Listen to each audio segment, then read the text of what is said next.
A young man named Harold is praised for his good work. He is grateful and smiles. Someone asked what had happened to him because he was in a great mood. These same people want to say something else after him, but Harold ran away.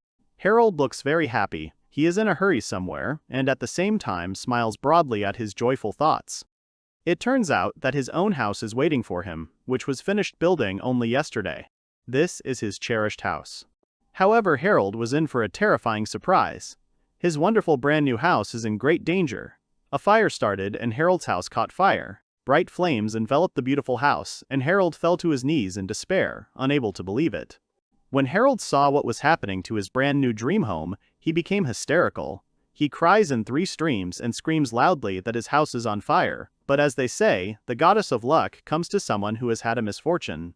Standing dejectedly on the ashes, Harold is in shock. His eyes are still full of tears. He can't believe what his eyes are seeing. At this time, the city continues to live its life. Passers-by rush through the streets and kids run around. The view of the beautiful city with neat houses and a castle in the distance is replaced by the view of Harold walking dejectedly through the noisy streets. After what happened, he walks mechanically and slowly. Wherever he looks, he is still in shock. Harold stopped on the street in the middle of a crowd of people. Gloomily looking at the people in front of him, the recently cheerful and joyful Harold is gloomy. He thinks that everything is over for him and he no longer cares what happens next. Harold wonders why this happened and that when he returned from work yesterday, the fire had already started, so at least it didn't start through his fault. But Harold doesn't understand what the reason is and if arson suddenly happened. Harold, looking haggard, continues to gloomily think that if the house was going to be burned down anyway, then it would be better if it was another place. Then 2 guys caught his attention, one asking the other if it was a magic sword. Harold listens in silence as the guy with the magic sword brags to the interlocutor that he is going to the middle-level maze to earn money there. His interlocutor cried out in surprise. He did not believe what he had heard. Harold, as if in a fog, continues to reflect. He has not heard, then you can earn money in the maze. However, for him personally, none of this matters because he has no skill, no sword, no magic, and his strength and intelligence are the most ordinary. Harold thinks resignedly about how he worked hard for 25 years because he clearly understood what he needed. Clenching his hand into a fist, he seemed to have decided something for himself. Harold lifts his head up into the cloudy skies and lets out a long sigh of despair.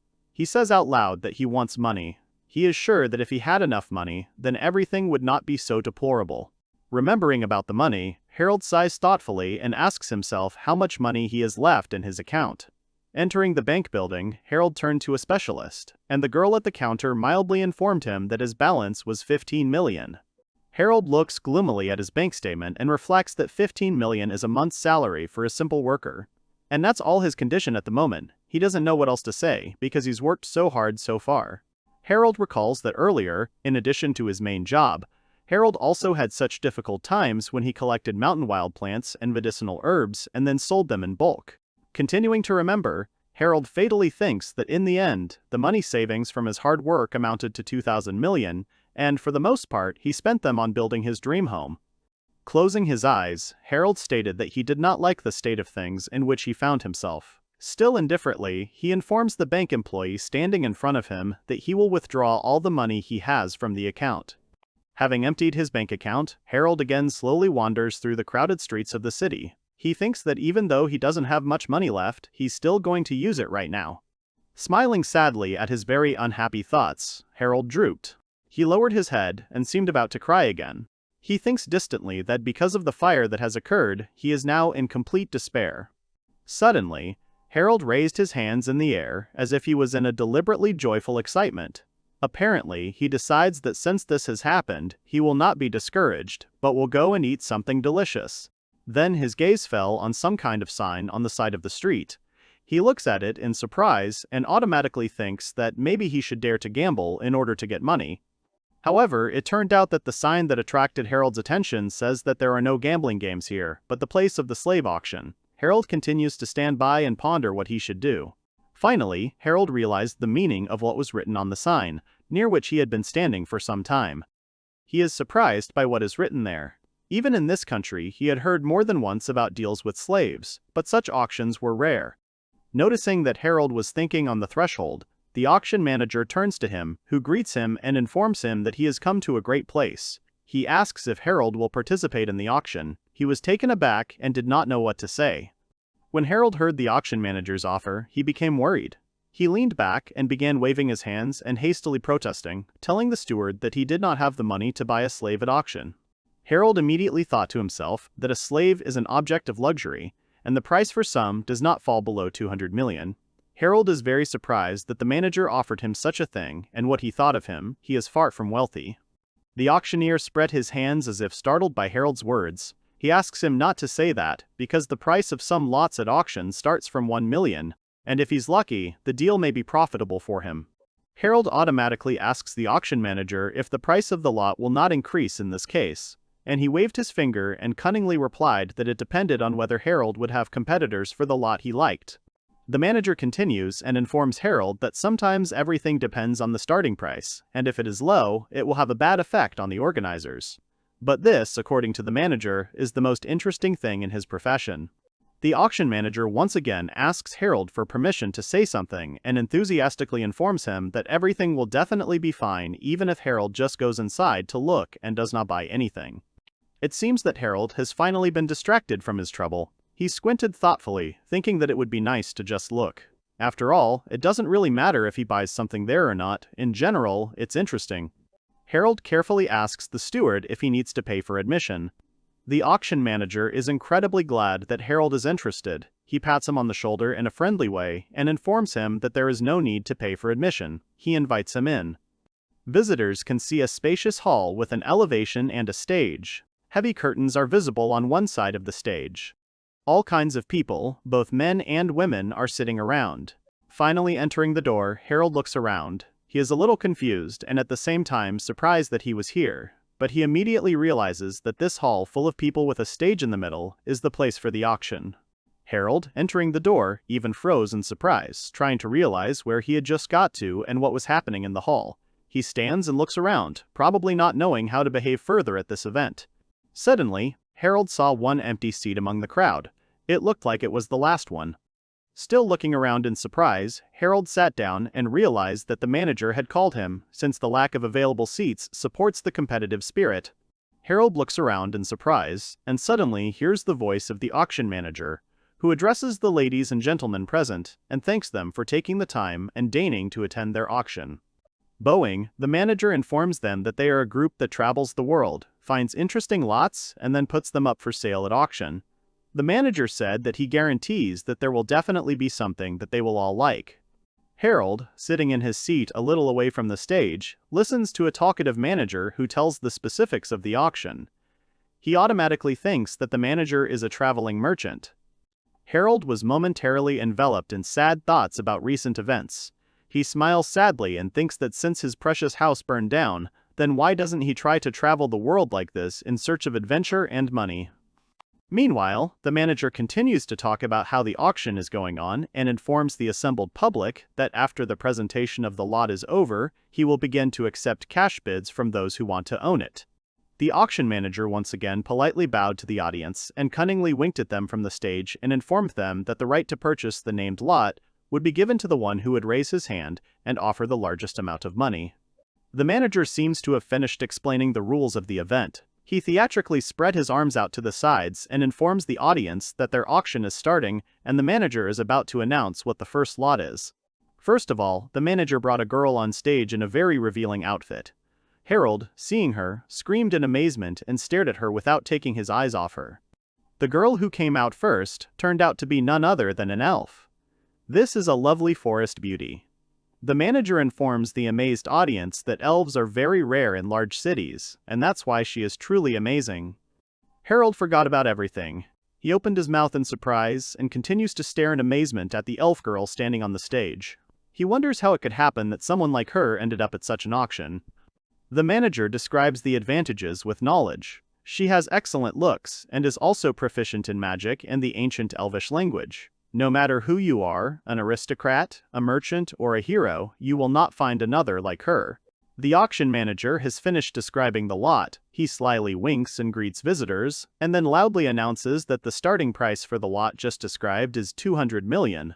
Harold, hearing the price, looks at him in shock. The visitors surrounding the stage began furiously shouting their bets, trying to outbid the competitors. The sums of 300 million are heard, then 580 million, someone gives a billion, and someone already offers 2,900,000,000 for the lot. Harold watches in shock. He hears how the auction participants are already offering 6,230,000,000 and 6,030,000,000, and the manager loudly clarifies whether someone will offer more. The manager, after examining the rows of auction participants, loudly announces that he does not see any more bids from anyone, which means that the lot was sold for 6,030,000,000.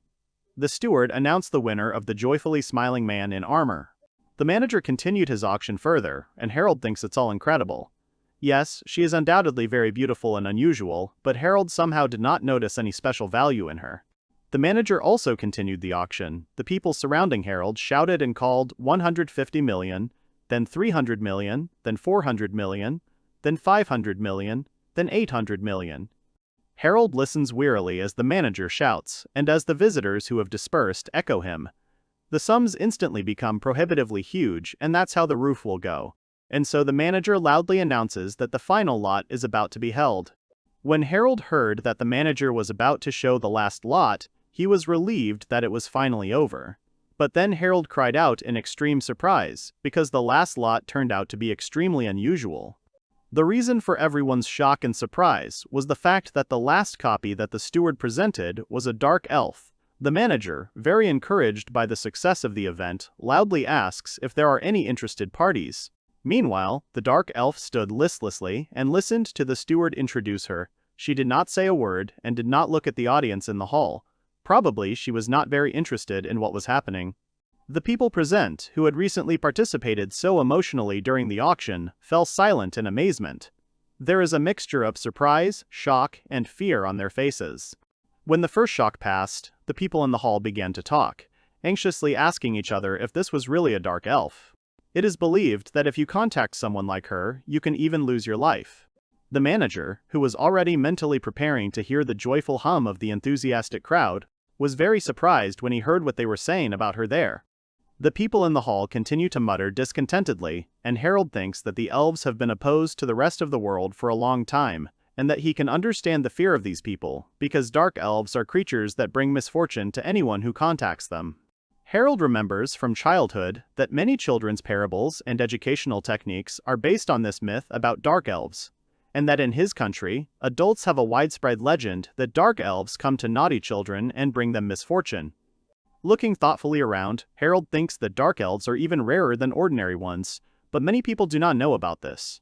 People in the hall continue to talk about various horrors that have happened to those who took the risk and contacted the dark elves. The steward is very worried. He informs the audience that the elf is young, innocent, has some knowledge of magic, can do household chores and accompany a companion on various adventures, and also has an excellent style. The people present are clearly skeptical. They are silent and avoid looking at the steward and the dark elf. And then someone shouts to the surprised steward that on their continent dark elves are called unclean. In response to dissatisfied conversations and shouts from the people present, the manager indignantly shouts in response that everything is set up differently on different continents, and that some people believe that innocent dark elves bring great luck to a person. Harold, looking at how desperately the steward praises the positive qualities and features of the dark elf in front of the audience, thinks that all this is like drawing lots, and that maybe he expected this elf to make a splash. Harold, looking at the steward, continues to think. He figured that he probably came from another continent and therefore was not aware of local rumors, and it seems that he greatly underestimated the dislike of the dark elves among the inhabitants of the northeastern lands. The auction manager became even more agitated. He began to realize that he had made a mistake, but he did not shut up. Flushed and bulging, he shouts to the audience that he has excellent service and that the starting amount of the specified lot is only 15 million. After hearing the emotional words of the auction manager, Harold is very surprised again. He looks at it admiringly and thinks that, apparently, this is a matter of pride and he lives off auctions like this. And then it suddenly dawned on Harold. He mechanically repeats to himself the initial amount of the lot, which the manager has just announced to the whole hall, and this amount is only 15 million. At the same time, the auction manager is tensely waiting for a reaction from the gathered people. But there was a tense silence in the hall. The manager shouts that really no one is interested in his generous offer. The unfortunate auctioneer is in shock. He froze in amazement, twisting his frightening face at the fact that no one accepted his offer. And suddenly, someone raised his hand and calmly offered 15 million. All the people gathered in the hall are shocked. At the same time, they looked at the one who dared to agree to the manager's proposal. This brave man turned out to be Harold, sitting on the edge. The crowd, frozen for a moment, began to make noise. Harold continued to sit quietly with his hand raised. But now people in the hall began to shout in surprise that this was impossible, and that really someone had dared to make such a decision. They don't understand if he's serious. The Dark Elf, who became the center of attention in this hall and who was so diligently praised by the steward and so emotionally discussed by the people in the hall, was silent. Harold, who carefully pretended that he did not hear and did not see the reaction from the people around him, cautiously looks at the manager. He thinks it's hardly a coincidence that he has exactly 15 million. But he only came to look. Harold continues to hold his hand up and mentally tells himself that he personally does not dislike her. In addition, he believes that he is not one of those people who will just believe rumors about someone he has never met before. Harold suddenly felt sad. He is sure that even if all those rumors about the Dark Elf that people discussed here turn out to be true, then he still has nothing more to lose now. The manager, who hears that someone in the hall has decided on the announced amount, happily waves his hands, attracting the attention of other people. He repeats the amount and encourages them to participate, because if they miss the opportunity, it will never happen again. However, despite all the efforts of the manager, all the people in the hall still look at each other disapprovingly and even fearfully, not daring to go against established opinions. The manager's despair has reached its limit. Closing his eyes, he shouts that since no one else supports the bet, the lot goes for 15 million to Harold. This announcement shocked everyone present. The manager counts the cash and reports that he has received 15 million. He informs Harold that he has made a very successful purchase, such a rare lot for only 15 million. And in the West, it would have cost him 16 billion. Harold asked if the manager would cancel the deal. He denies that trust is the main thing in his business. This time, the auction was successful, the figures are off the scale, and he made a lot of money. Now he is ready to hand over his acquisition to Harold. The steward, politely addressing, asks Harold to drop some of his blood on a special neck accessory, which he later needs to put on his Dark Elf. Harold incomprehensibly asks the steward what he needs to do. Does he really need his blood? He confirmed it. This is necessary in order to perform the imprinting procedure, which informs that the Dark Elf is now under his influence. The manager explains that the accessory will allow him to capture himself as a gentleman, and if he touches it with his finger, a needle will pop out and prick his finger, so that the drop of blood necessary for the procedure appears. No one but Harold will be able to take it off the elf. Very worried, Harold follows the instructions of the steward and imprinting himself as a master, he puts this special accessory on the neck of the Dark Elf. Now they are closely connected by the procedure performed.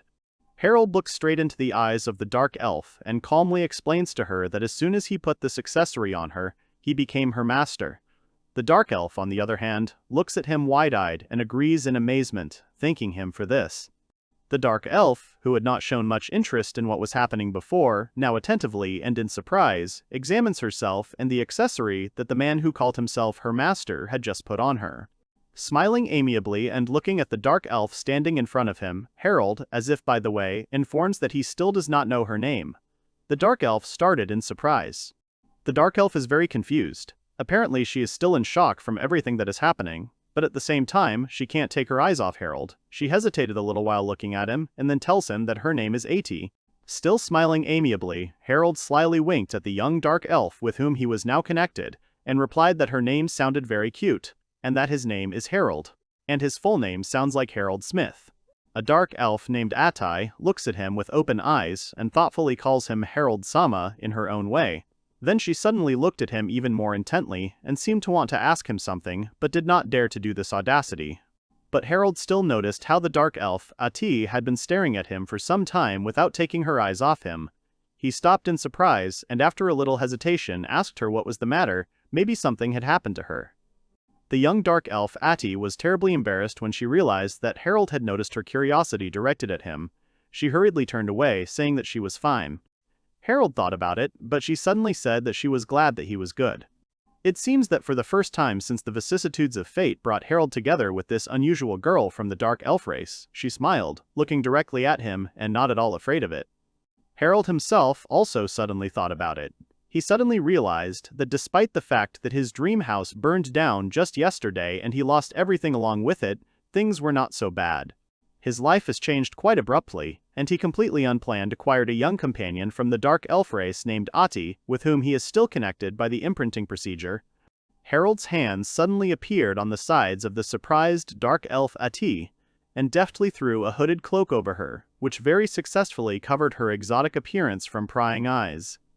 Atie automatically raised her hands in a defensive movement, trying to cover her ears. She does not want them to be visible, but then she realized that Harold had done just that by throwing the hood over her. Harold just smiled at her and agreed with her words. Suddenly, both Harold and Atie stared in surprise at something in front of them. Both of them had already left the room where the auction had been held earlier and were on the street of the city. Harold and Atie saw a smugly smiling man in armor, proudly waving at the people around him. This man was accompanied by a very beautiful elf girl with a frowning expression. The expression on the face of the beautiful elf who walked next to the smug knight who also participated in the auction did not bode well. But it seems that something she saw on the street caused her even more dissatisfaction. Atie, walking with Harold past the man in armor and his elf companion, turned away with displeasure so as not to meet that gaze. Surprisingly, the oncoming elf also turned away when she saw Atie and Harold on her way. Seeing a mute question in the eyes of Harold, who was extremely surprised, Atie hurriedly began to explain. She said that it was nothing, it was just that the dark elves didn't really get along with ordinary elves, and that's why they had such a situation now. Harold thought seriously, looking attentively at Atie, who was confused and wrapped in a cloak.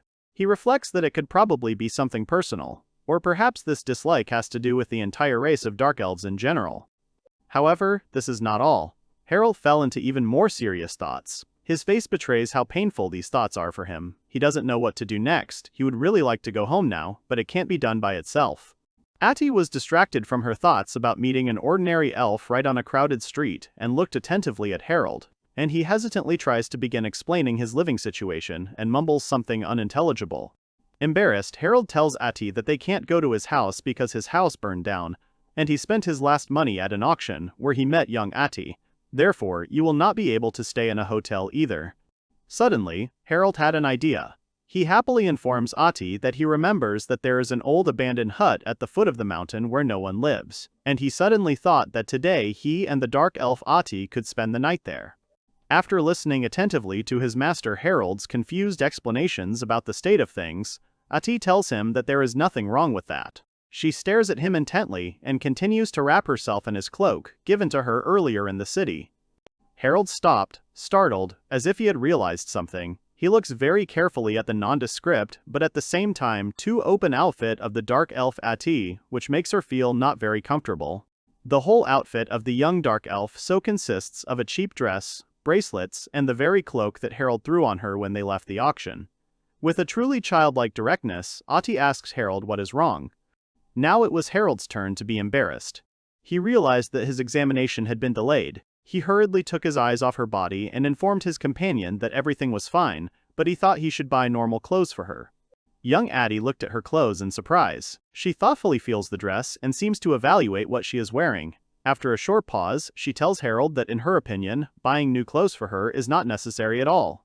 And then, remembering his plight, Harold laughs nervously and explains to Atie that he actually doesn't have the money for this. But he informs her that despite this, they will be fine and that he will definitely come up with something. Harold suddenly stopped talking to himself. He is amazed to think about what he just said to the dark elf Atie standing in front of him. Had he really told her that everything was fine, and even promised that he would come up with something? When he comes to himself, Harold begins to smile in a special way at his behavior in front of the dark elf Atie, who happened to meet at the auction, and his thoughts about everything that is happening. Continuing to smile, Harold thinks that even though he has lost his home, his life has improved a little. He can't believe he's already started to recover from that tragedy. He says that it would be good to know what Atie would like. The dark elf Atie, after carefully listening to the arguments and explanations of her master Harold, resolutely answers him that it is not necessary right now, but in the future she will really need weapons and armor. Hearing such a statement, Harold fell silent in surprise and stared at her. Atie clenches her fists and tells him that if there is no money, then they need to go to the maze. Even if they don't go very far, they can still make some money there. And then, clenching her fists, the dark elf Atie tells Harold that she actually has experience in passing mazes. And even if the two of them go somewhere together, it absolutely does not mean that they will be left completely without money.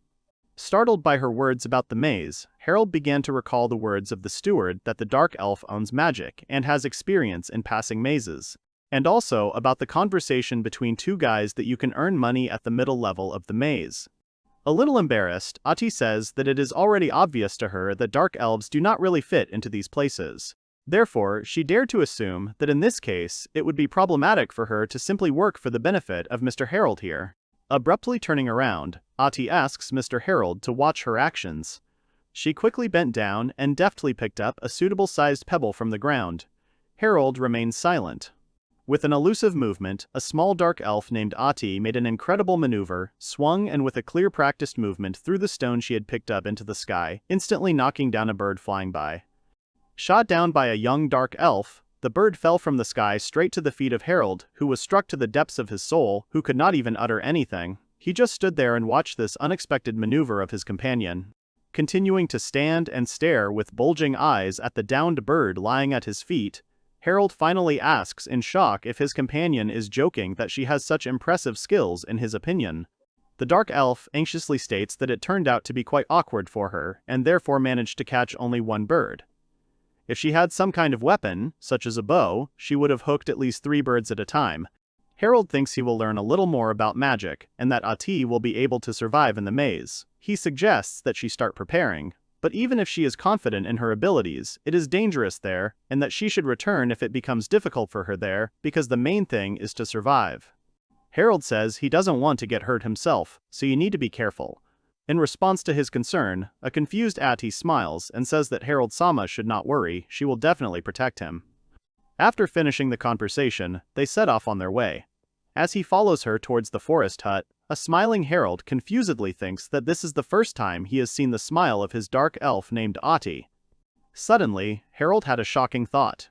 Changing his face, he wonders what she meant when she promised that she would protect him. And would he also have to go into the maze and fight there with the dark elf? When he finally reaches a small hut surrounded by trees, located at the foot of the mountain, Harold tells the elf, Atie, that although no one lives in this hut now, it is quite clean both outside and inside. It turned out that Harold looked after this hut and sometimes came here. He told the surprised Atie that at the time when he earned a house, this hut was useful to him, as he collected wild herbs and plants for sale here.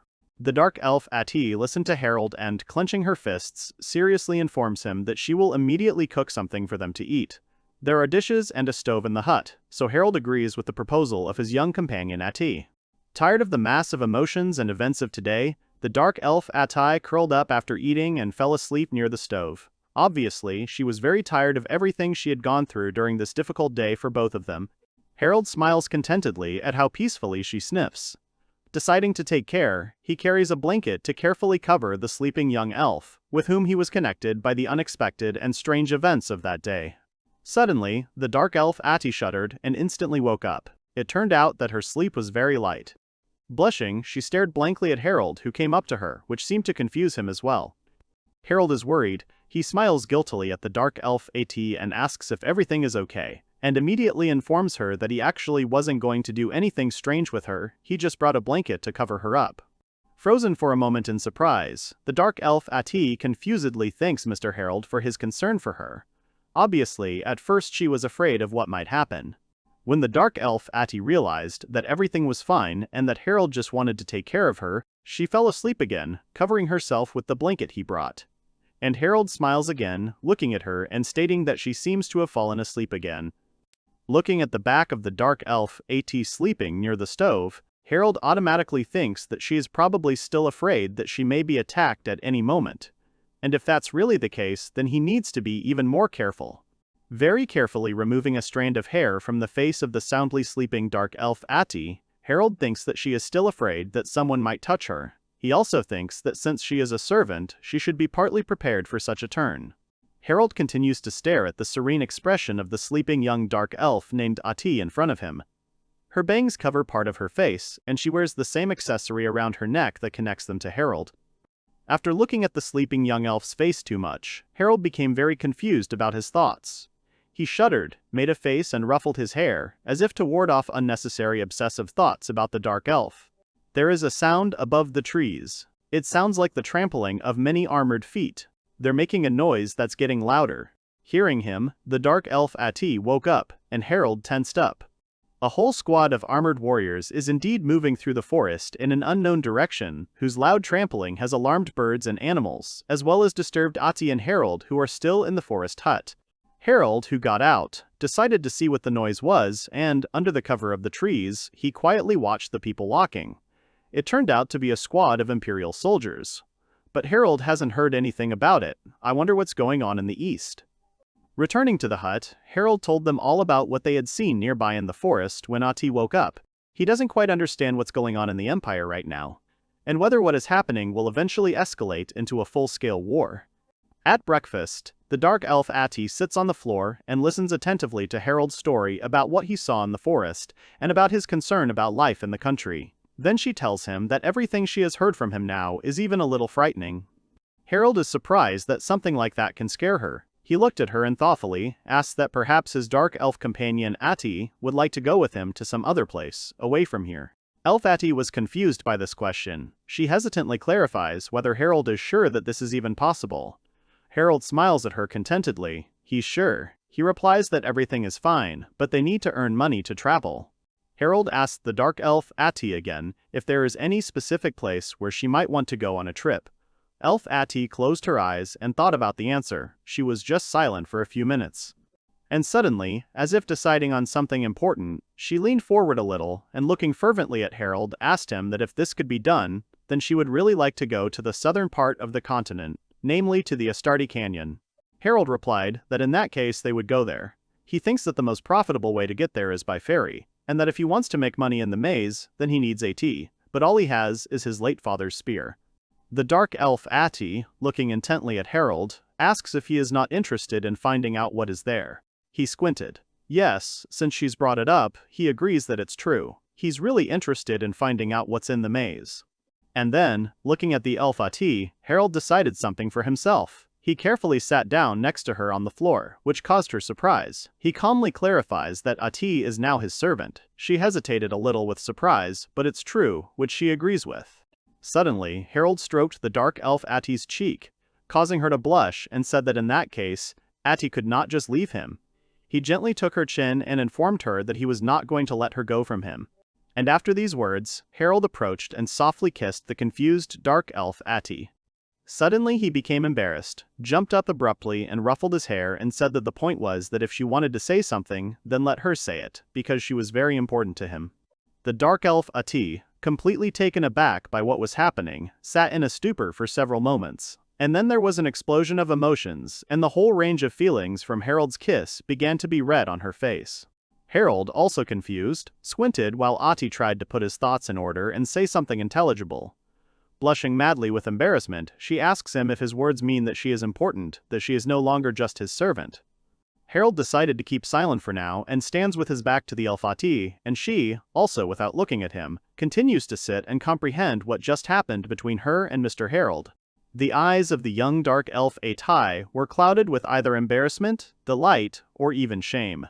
Squinting her eyes sideways, she clearly remembers what happened just now and tries to find the right words to express her emotions. Finally, the dark elf Atie was able to put her thoughts together. Still embarrassed and blushing furiously, she touches her lips with her fingers and, as if to herself, quietly tells herself that this was actually her first kiss. In an attempt to start training, Harold went to the city to earn money. Standing at the door of a familiar shop, he thinks that he is quite embarrassed right now. However, despite the despair that has come over him, he still needs to get back to work. Going inside the shop, Harold tells himself that he needs to earn money to go through the maze, and he wants to work here a little and leave. He really hopes that they won't shout at him. Then the shopkeeper appeared. Both he and Harold chuckle in surprise. Suddenly, the shopkeeper, who came out of the inner room, changed his face so much that it began to resemble a terrifying mask. Harold, seeing such a change in his appearance, was seriously scared and mentally began to pray to the gods. But suddenly, instead of strongly scolding Harold, the shopkeeper burst into tears and rushed to him with hugs and cries of joy that it was Harold and that it turned out he was alive. The shopkeeper began to lament that it was wrong to come so suddenly without saying anything. He remembered that he had sensed something was wrong and went to Harold's new house, but it turned out that the house had already burned down. When the shopkeeper calmed down from his experience, he and Harold sat in the back room and slowly discussed everything that had happened to him over the past few days. And then the shopkeeper thoughtfully said that now he understood everything. After all that he heard, the shopkeeper thoughtfully states that it turns out Harold was going to earn money for living by going to the maze for this, but he does not understand why he needed funds for training for this. The shopkeeper also does not understand why Harold intends to go to the southern continent again. Harold hesitated to answer, but said it was necessary. He didn't go into details, probably not telling about the dark elf and the auction. The shopkeeper narrowed his eyes thoughtfully, then sighed heavily, and stated understandingly that Harold probably had some circumstances about which he could not tell him right here and now. Then the shopkeeper abruptly got up and went somewhere, asking the surprised Harold to wait for him here for a while and not go anywhere. Harold looks after him uncomprehendingly and seems to tacitly agree. Upon returning, the shopkeeper abruptly threw a decent bag of cash on the table in front of Harold and informed him that he had this for him, which caused Harold to exclaim in surprise, mixed with sincere gratitude for such a generous gift. Harold is worried. He politely informs the shopkeeper with gratitude and a slightly guilty look that when a teacher does good to a student, the student responds in kind. After all, the good is always mutual and returns to the person. The shopkeeper is serious. He informs Harold that this is actually the money he originally set aside to give him, and if Harold says that he will leave this place soon, then the shopkeeper believes that he simply has to give them to him right now. The shopkeeper informs Harold that he has worked conscientiously in his shop for 15 years, and can regard this money as a modest payment for dismissal. Harold is very impressed and tears came to his eyes. He thanks the owner for his help. Harold-sama, who has returned to the forest hut, is greeted by the dark elf, Atie. Harold, looking admiringly at the beautiful fried chicken, praises the elf Atie for cooking him something to eat. Harold smiles and thanks Atie, and he also informs the surprised elf that he has earned some money and that tomorrow he and Atie will go and buy weapons for the maze.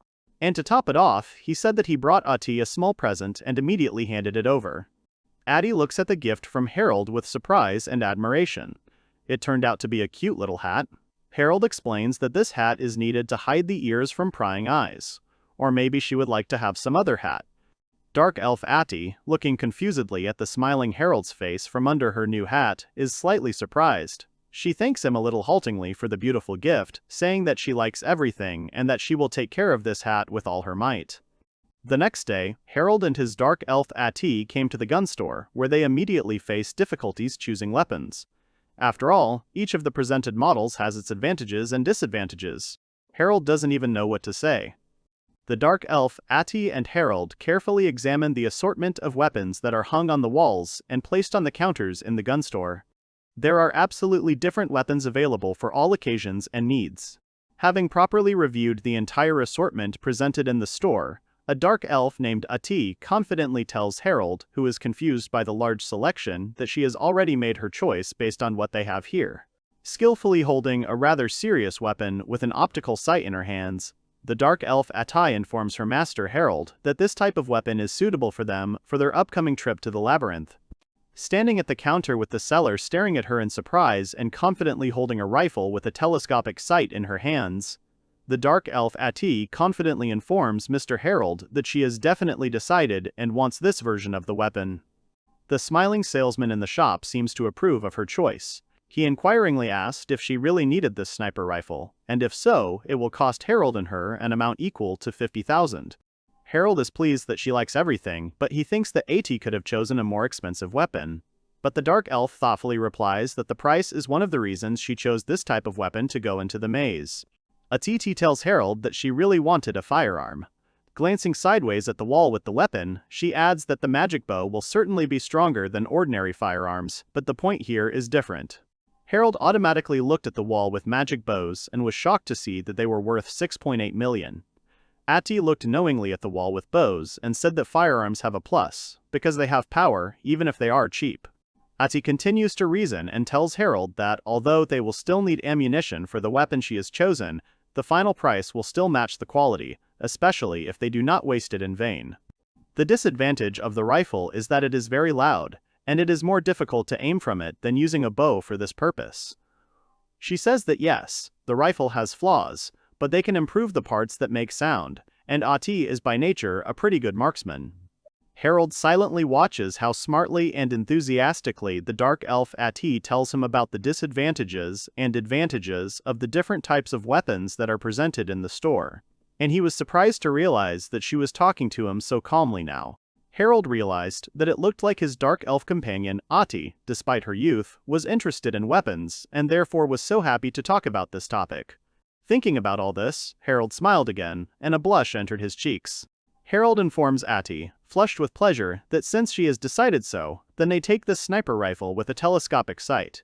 And in addition, he suggests that she also take a silencer for this rifle, so that it would be quieter. Upon hearing such an offer from Mr. Harold, the elf Atie enthusiastically clenched her fists and, with eyes shining with joy, asked him if he was sure of his generous offer.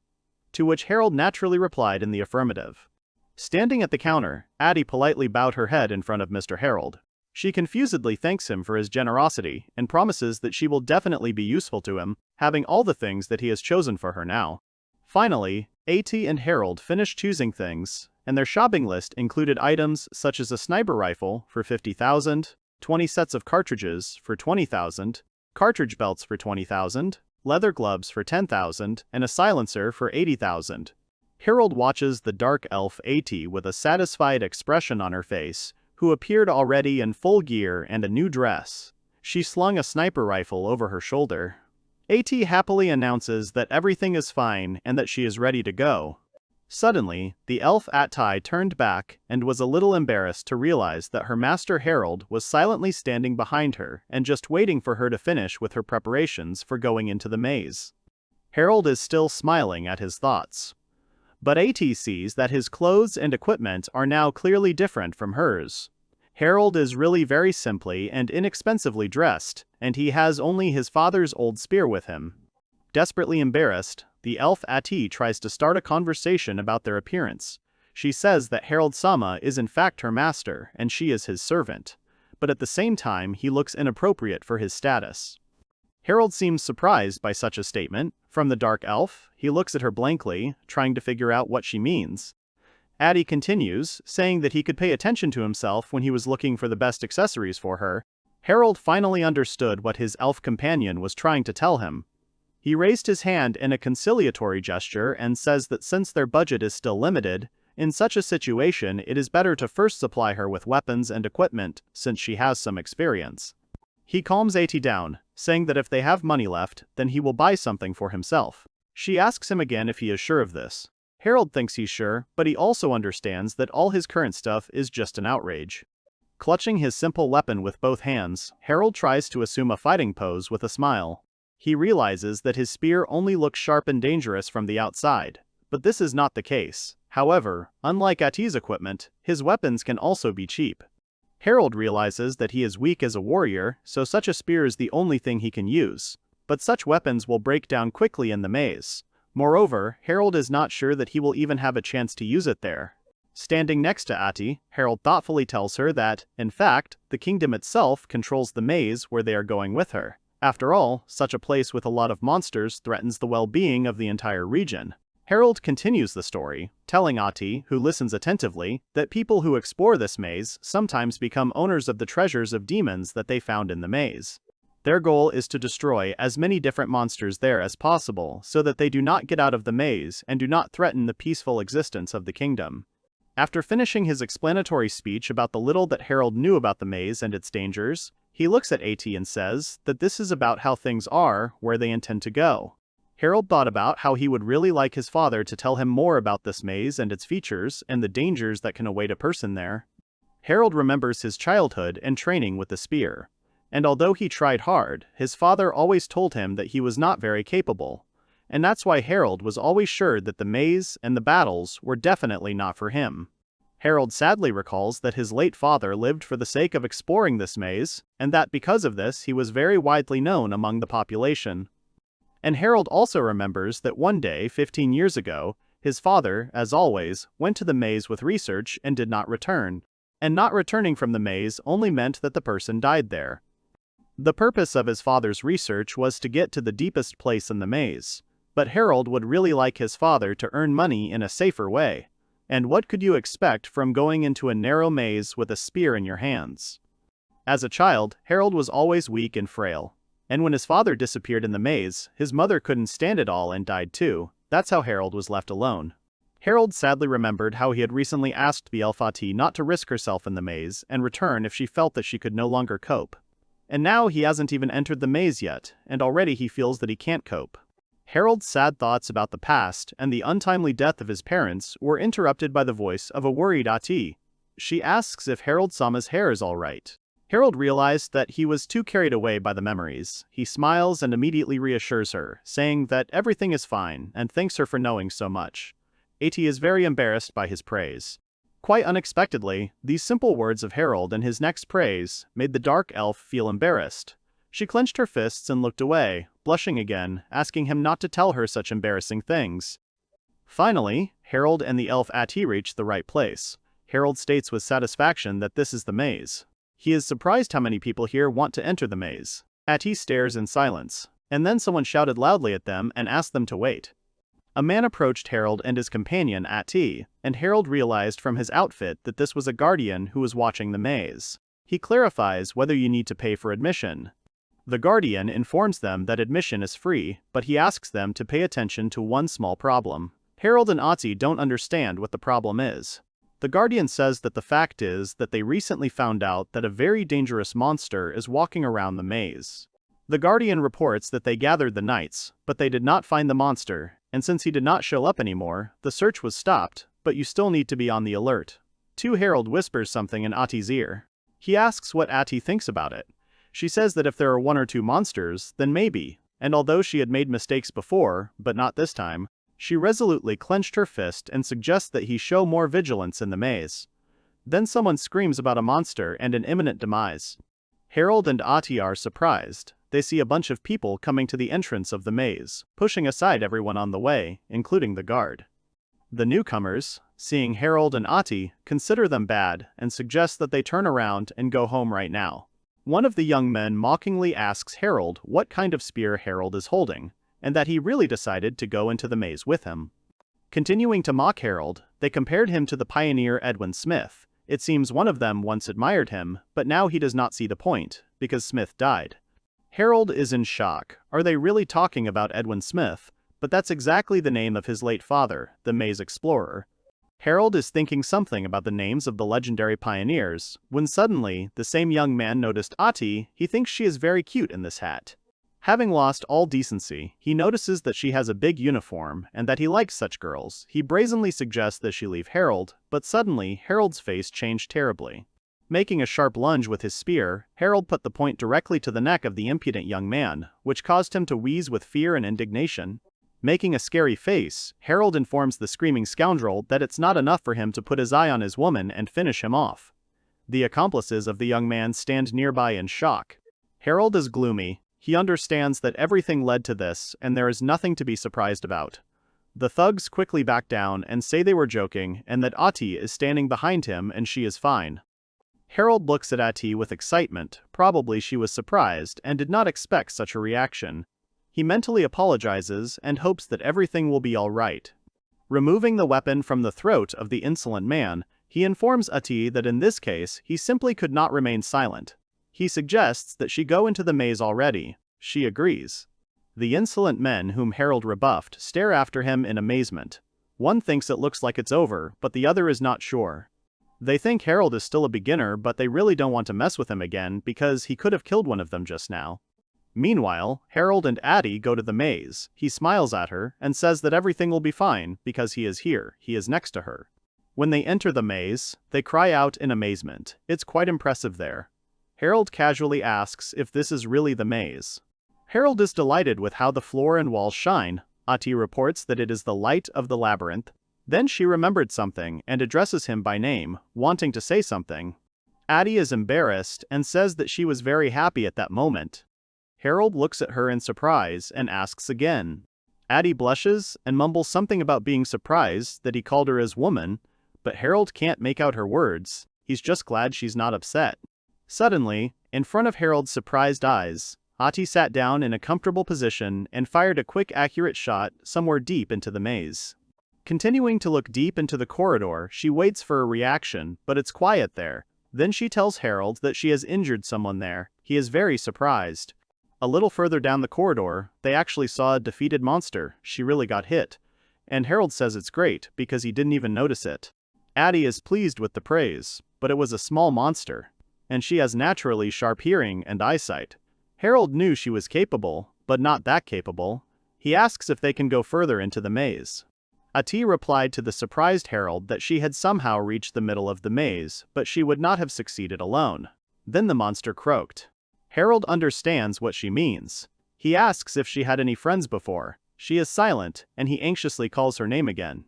After a short silence, Atie informs the surprised-looking Harold that she had friends when she lived on the western continent. Crouching by the defeated monster, they talk. She informs Harold that there was a group of explorers on the western continent that consisted only of women. Atie reports that she was then part of this research team, but there was also something there that she doesn't want to say.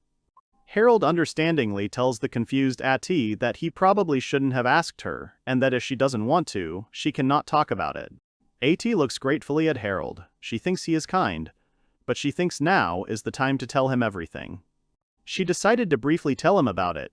Then they had a head who fell in love and gave that person most of their profits. They mined a lot, but it wasn't enough for him all the time. And one day, Atie was drugged with sleeping pills, and when she woke up, she was already handed over to a man who was engaged in illegal business. Harold is shocked to hear this. Atie tells the shocked Harold that she had previously heard that an innocent maiden from the Dark Elf family could be incredibly valuable. Harold says that he is very sorry that this happened to her. He believes that her leader acted just terribly. Atie fumbles with her fingers. She says uncertainly that if her boss had acted differently then something would not have happened. Atie means that otherwise, she would not have met such a kind person as her master Harold-sama. Harold is shocked again. Harold is amazed, but Atie says that if she met another person instead of Harold and he turned out to be terrible, then she would hate the past. Harold is impressed by her words, but can't believe she said it, and he painfully thinks that too little time has passed and he does not remember being a good master. Then Harold decides that he needs to get better. He is going to try his best for this, and he will start by skinning the defeated monster. Looking at how Harold works, Atie confusedly says that, besides, she now seems to understand the feelings of her former boss. Atie continues to say that if she falls in love with Harold-sama, she will also do anything for him. Harold and Atie continue their journey through the maze. Atie tirelessly shoots the monsters walking there. Atie takes down the monsters, and Harold butchers them. The monster skins turned out to be heavy and he thinks they need to hurry home. Then, Atie calls his name loudly. Atie seriously informs Harold, who has come up, that there is a door in front of them and that there may be some treasures there. Harold is at a loss, really treasures. Harold was going to say that they had had enough for today, but since that was the case, he agreed to see what was behind the door, but then they would immediately go back. Atie agrees. Atie makes some magical passes with his hands, and suddenly big butterflies began to fly around them. Harold looks at them in surprise. Not understanding what exactly is going on, he asks Atie what she is doing. She replies that she created these butterflies with the help of her magic. Atie reports that she has made it so that the butterflies can smell those places where there is danger, and therefore they will stop where the traps are located. Harold cried out in delight. Looking at Harold, Atie informs him that she has many other spells, but alas, she cannot use any of them directly in battle. Then she noticed one of the butterflies. Atie says there are more traps ahead, which means there could still be treasures left. Harold is not sure if she thinks that no one has been here before them. Atie agrees, because many are on the upper levels. Besides, Atie says that this treasure may have appeared here recently. Harold is again surprised how it can happen that he has appeared recently. She says Harold got it right. It is believed that the labyrinth has its own will, and that when the treasure is taken away, the labyrinth liquidates this place several days. Over time, the maze places the treasure in other places, and it then sets traps. Then Harold thought about it, but there were rumors that the maze also generates monsters. It's full of mysteries. After bypassing the traps, Harold and Atie open the door. He commands to go forward, and they enter a large spacious room with a raised platform in the center. Harold looks at the object, which is located on a raised platform in the room. He realizes that it is definitely some very valuable artifact. Looking at the object in front of him, Harold assumes that it is a cursed dagger or something like that. Atie agrees this is a rare item for high levels. Harold tells Atie that she has already realized that he doesn't know much about the maze, so he wants to know what she thinks they should do with this dagger next. Atie replies that it depends on what kind of magic underlies the curse. You can use magic items, but if they are based only on harmful curses, then they will not be able to use it or sell it. Harold suggests that they leave everything as it is until they figure out what kind of curses they are. He wants to avoid danger. He asks if this dagger is expensive, and Atie replies that it is. Atie clarifies, saying that the amount of this dagger can buy an entire house. This shocked Harold. Does the dagger really stand like the house he's been saving up for 15 years? Atie also informs that if they can consistently make a profit at the lower levels, they will have enough for a month, but if they are lucky, they will receive the right amount in one go. Harold listens in shock. Harold believes that since they can't afford a house right away by selling a dagger, then you shouldn't worry, it's better to earn safely, they only need money for travel. Atie agrees with him. Having come to such an agreement, Harold and his companion, the dark elf Atie, smile at each other. Harold and Atie came out of the maze with the obtained monster skins, and there is some movement and chatter outside. Harold and Atie stopped at the edge of the crowd. They don't understand what's going on ahead and why there's so much fuss. It turned out that the cause of the general commotion was the man in armor, the Count's third son, who is still accompanied by an elf. There are rumors that he is going to the labyrinth. Harold recognized both him and the elf. Harold, looking at the Earl's son and his escort, realizes that it really was her that time. The son of the Count is clearly behaving audaciously, loudly declaring that the elf is his servant. He brags about her in front of the crowd. The Count's son behaves rather rudely. He strongly pushes the elf and demands to publicly say who is her master. She is ashamed and angry. The Count's son pushes the elf hard again.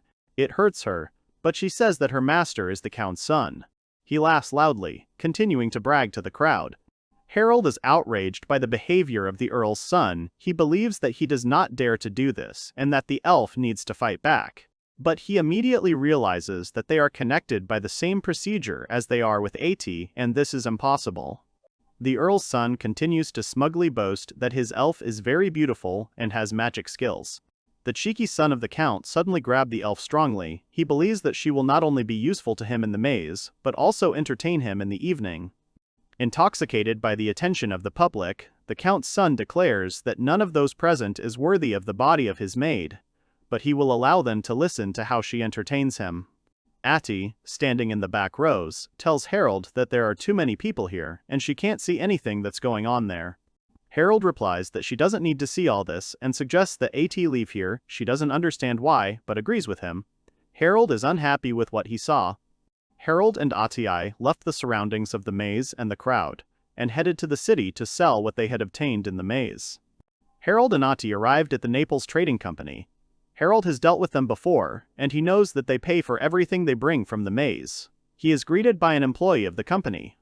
Harold greets him back. The employee's name is Tosu-san, and he politely asks Harold what exactly he can do for him. Tosu-san is very surprised that he sees Harold's skins from the maze. He did not expect Harold to decide to switch to exploring the maze and clarify why this happened. Harold reports that a lot has happened to him, and that he needs money to get to the southern continent. Tosu-san thinks it's a good reason, and that he won't ask unnecessary questions.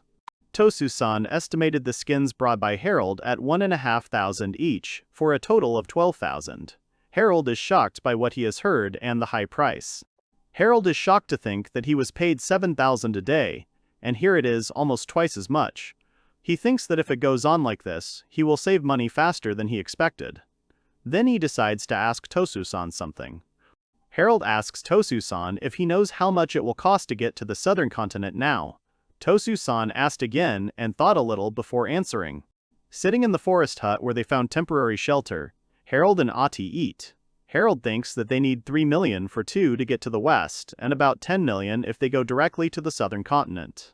The high cost is due to the fact that the direct road goes through the sea teeming with monsters, but it will be cheaper and safer to go through the west. And safety is the main thing. If they raise the money, then everything will be fine for them. Harold is excited. Their initial goal was to raise 5 million, and now he has a clear idea of what they will need. Their hunt in the maze began. Harold and Atie successfully continue to hunt monsters in the maze and hand over the trophies they receive to the floor shop in the city. Harold and his companion, a dark elf named Atie, suddenly turned out to be a great team and work well together. They earned 170,000 in a week. If you deduct the expenses for the necessary, there are 100,000 left. Harold would like to go to the middle levels. Atie thinks that everything will be fine and says that she will take care of everything. Harold says that this is encouraging for him and that tomorrow he and Atie will go to the middle levels of the maze. She agrees. But at that moment, he didn't even know what was there. Neither Harold nor Atie had any idea the day before what they would encounter on the middle levels of the maze. And now the moment has come when Harold and his companion, the dark elf Atie, went to the middle levels of the maze. Harold is a little worried. He thinks that they are finally going to the middle levels, but he wonders what they will face there. Suddenly, Atie, who was walking a little ahead, tensed and stopped. Harold is surprised. He asks what happened there. After a short silence, Atie anxiously informs Mr. Harold that she does not like something here. Harold clarifies what she means. The fact that there is an oppressive atmosphere and that we have lost our way. Atie listened. No, that's not what she's talking about. Someone is approaching them. Suddenly, Atie abruptly pinned Harold against the wall and screams that they need to hide now. At that moment, a monstrous roar was heard from the labyrinth, which shocked Harold. Right down the corridor, where they are hiding, a huge toothy monster with eyes burning like flames is rushing. Atie flinched when she heard the monster approaching, and Harold, not hiding his fear, screams when he hears a huge monster roaring in the dark. At the same moment, a huge monster body rushed past the place where he and Atie were hiding in the tunnel. Continuing to emit a terrifying scream that echoes far through the tunnels, the monster disappeared into one of the corridors. Atie, who fell to the ground as the monster ran past, informs the shocked Harold that this monster came from the lower floors. Brushing off her clothes, she continues to say that this monster seems to be some kind of earth dragon. Harold immediately remembered the guard's words. Now Harold understood who the guardian was talking about when he told them that a monster from the lower levels had been spotted on the upper levels. Atie says that her ordinary bullets won't even leave scratches on him. He has pretty thick skin. Harold suggests that Atie go home. He would love to go to the middle levels, but he doesn't really want to meet that creature. Atie agrees with him. Suddenly, Atie and Harold tensed up. They hear someone in the hallway screaming and calling for help. It's a man, and he's running towards them. And then a man rushed out of the corridor. He shouts loudly and asks them to wait for him. The man's face is distorted with horror. He screams that a high-level monster has appeared, and he asks someone to help him.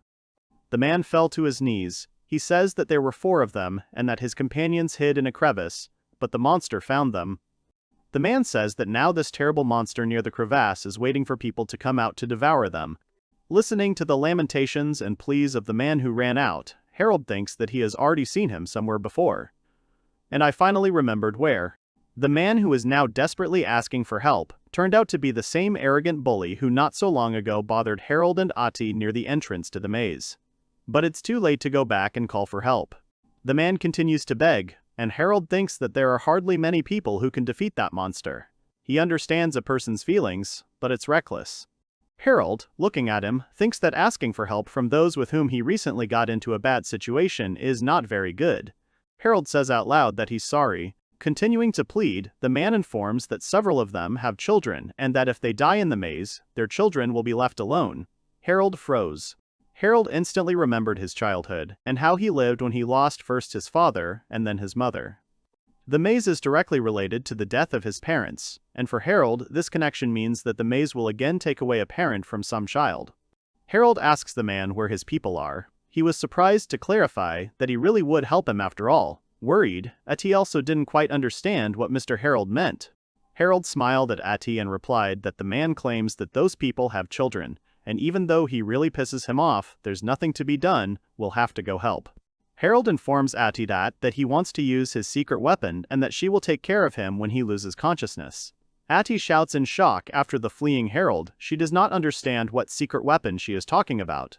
Harold, with a spear at the ready, rushes quickly along the corridor of the maze, rushing to help people stuck in the crevasse. And then he ran out to the place where the monster was waiting for its prey. Harold thinks this is it. Those 4 are probably hiding in that crevice, and the earth dragon is clearly waiting for them to come out. Harold, standing behind the earth monster, who is patiently waiting for his prey, assesses the situation and prepares for an attack. Harold states that, well, since there is only one monster, he thinks he can pull off his idea quite easily. Harold stated that the monster has the carelessness and pride of a strongman. He is too busy playing his role to notice him behind him, so Harold has every chance of attacking. Harold, grabbing a spear at the ready, jumped out of his hiding place and mentally screams that, well, the monster blew him this fight. Harold's body began to change rapidly. He was accumulating energy from another dimension, and every centimeter of his body was bursting with this powerful energy, and his brain froze as if it was ready to explode. And now, Harold seems to be able to expel this accumulated terrible energy into his short spear. He strikes a terrible blow at the monster. Harold suddenly remembered how many years ago his father had told him that this power was different from the power of magic, and that this ebullient flow of power was not allowed to be openly demonstrated in this world. The spear, thrown by Harold with monstrous speed and force, rushed towards its target, preparing to hit it with one precise blow. And, of course, Harold's spear pierced through the skin of the stricken monster, causing him to scream in frustration mixed with pain. The monster collapsed with a crash. After performing such a terrifying blow, Harold lost almost all his vitality. Blood flowed from his eyes and nose, and he staggered, lost consciousness, and fell to the ground. Already falling, Harold thought with the remnants of his consciousness that such a blow would cost him very dearly. Through the fog, he also heard Atie's voice, shouting something as she ran to his aid. Opening his eyes a little, Harold automatically thought that his head was lying on something soft. Then he came to himself and realized everything. He was lying on Atie's lap, who was calling him and asking if he was awake. Looking at Harold, who had regained consciousness, Atie began to cry. She says she wondered what was going on, and almost immediately followed him into the tunnel. Harold smiled at her and said that he was fine now, and then he struggled up the tunnel floor. Harold reflects thoughtfully that his head is a little dizzy, but there is no feeling that more serious consequences are coming. Atie says that for some reason he lost consciousness, but she ran after him and saw him, and she also saw blood. Harold smiled at Atie and said he would be more careful next time. She scowls and asks him to promise her that. Harold replies that he will. Then Harold remembered about those people in the crevasse and asked if they were all right, and almost immediately they saw those very people coming out of the tunnel. The whole company crowded around Harold and thanked him for saving them, and their leader apologized for what he had said to them then. One of them cries and thanks Harold for saving him. He already thought that he would never see his child again and believed that he would soon die. Harold and his companion, a dark elf named Atie, looked at each other and smiled contentedly. They are glad that everyone is alive. Harold folded his hands busily. He had just won and would like to take home a part of the monster carcass for sale, but it is obvious that it will be difficult to cut it, because the skin is too dense. Atie reports that the monster's skin is dragon metal and that its skin is really hard. It is difficult to remove, but Mr. Harold has already made a hole in it. And by the way, she wants to ask him something. Standing by the defeated dragon, Atie asks Mr. Harold how he was able to punch such a big hole in this monster. Answering Atie's question about how he punched a hole in the dragon, Harold said that he used the rare skill Flaming Continental All-Destroying Spear. After hearing Harold's answer about attacking the dragon, Atie is very amazed. She is surprised to say that the master has a very rare skill. Harold also informs her that every time he uses the spear, he loses consciousness and faints, and the spear also gets hot and begins to melt. Therefore, he cannot use it all the time.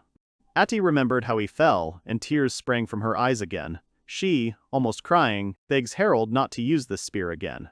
Harold is surprised and flattered by her words. He listens to her, and then smiles sadly and replies that he will try not to use it again. Then a company of the rescued came up to them. They offer Harold help to bring the carcass of the defeated dragon to the house, because he saved them all, and they want to repay him with help. Harold gladly accepts their offer, because this monster has such thick skin, and he has no idea how much money they will be given for it.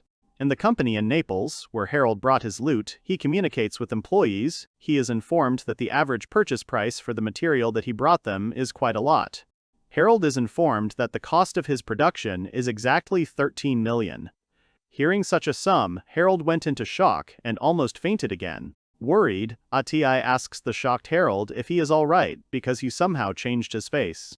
Harold clutched his head. He just doesn't have the words. But now it became clear to him why so many people wanted to get into the maze to hunt.